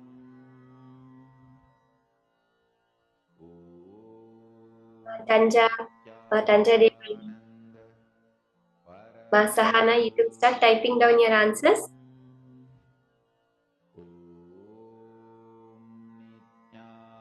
The country, where it was, and the name of the school I studied my first grade in.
Krista Edmund, I see you're actually posting.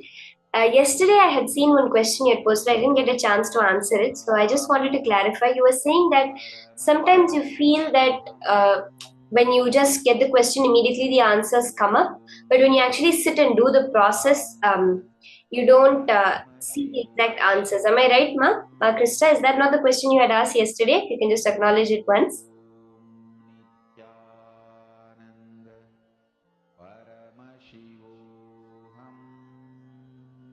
Yes, so actually I wanted to clarify that, Ma. See, when you get that answer in that fraction of a second, it's always correct. Many times when we're doing the power manifestation in the Gurukula, etc., before the full question has been asked, the answer will come up. So it's the click that happens. Whether the click happens instantaneously, that's perfect, Ma. If you're able to see at the fraction of a moment, it's perfectly all right. We give this time so that everybody who is there, for them also to have that click. But Ma, having it at the moment in the fraction of a second is actually the way manifestation most of the time happens. We see that scientific research says 5 to 7 seconds before you see something, your brain has already perceived it. It's very weird. It's like they did an experiment. They had an image flashing on the screen, and they had a QEEG measuring on their brain, and they had them press a button. Even before the image was actually flashed on the screen, their brain registered that the image had changed. You know, the electrical signals that happen when the image changes, the electrical signals changed, and then the image was flashed on screen, and then they perceived it. So when we're looking through our third eye, many times we're actually tapping into that micro part of our brain, that milliseconds before which we actually perceive it, Ma. Okay, now I'll tell all of you the answer. We can all finish posting. I see Jaipur, California, Boston, Bangalore, Saraswati, St. Anne's. Okay.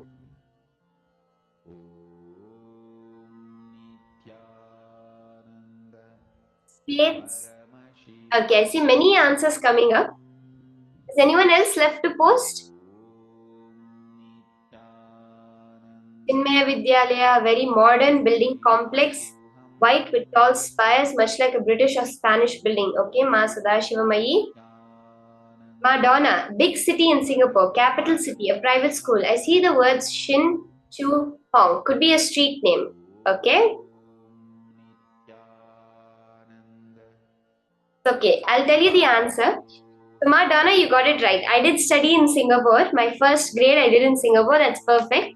I saw someone had posted Chinmaya Vidyalaya. And actually, during the time, I was also attending the Chinmaya Mission Balvihar classes.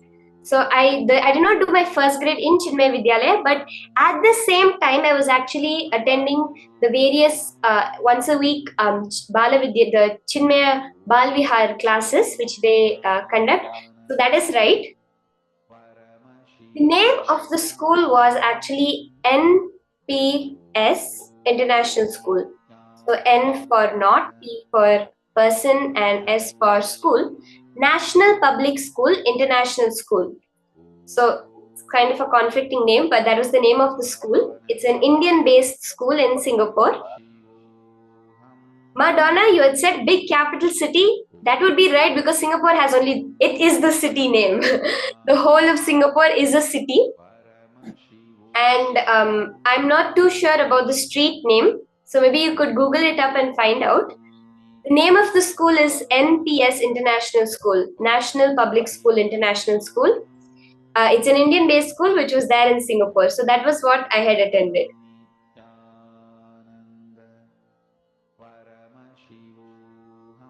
Okay, so now all of you manifested. Now you're going to connect to a partner and do the same manifestation. Are we all ready? Ma Hong Li Wang, you also saw Singapore. That's so beautiful. Now, take a few minutes and connect to a partner and do the exact same process. Okay? You know, one manifestation is going to lead to phenomenal manifestation. It is a chain reaction. Swamiji says that spiritual power is not like an apple. If one person gets 2 pieces, if there's an apple cut into 4 pieces, one person gets 1 piece, 4 people will each get one piece each. Swamiji says it's not even like electricity, where if there is 220 volts coming in, all the 10 people who touch it will get 220-volt electrical shock. Swamiji says it is beyond that itself. If there is 220 volts coming in and 20 people are touching it, each person will get 220 multiplied by 20. That is the number of energy that comes in. So now as a group when we sit, each and every one of our manifestation amplifies by the number of people sitting and manifesting. So let's do it. Let's start. You can connect to a partner. Ask them for any detail. Maybe it can be their favorite color, their favorite place, a school they went to, a vacation they went to, any detail that had happened in their past. It should be verifiable and you're going to scan it.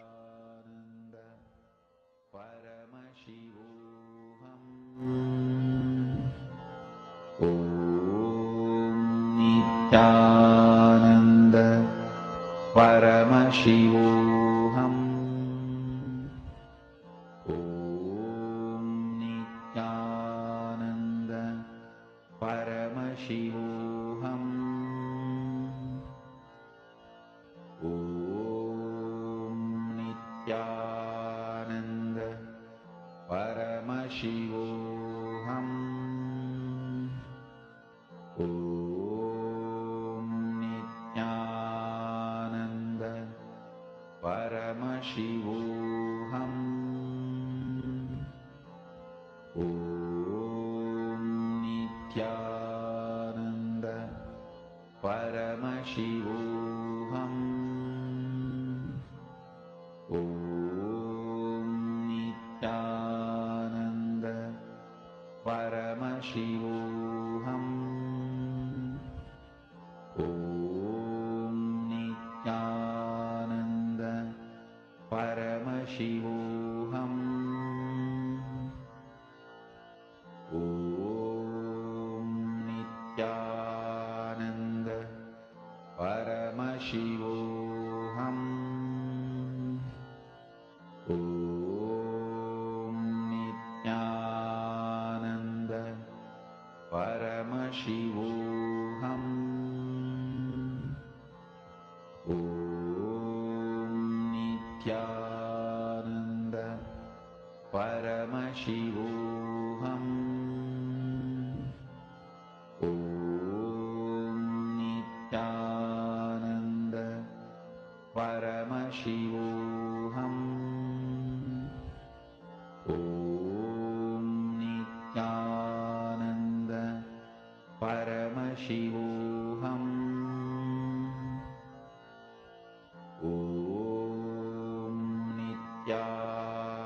Nithyananda Paramashivoham. Om Nithyananda Paramashivoham. Om Nithyananda Paramashivoham. Om Nithyananda Paramashivoham. Om Nithyananda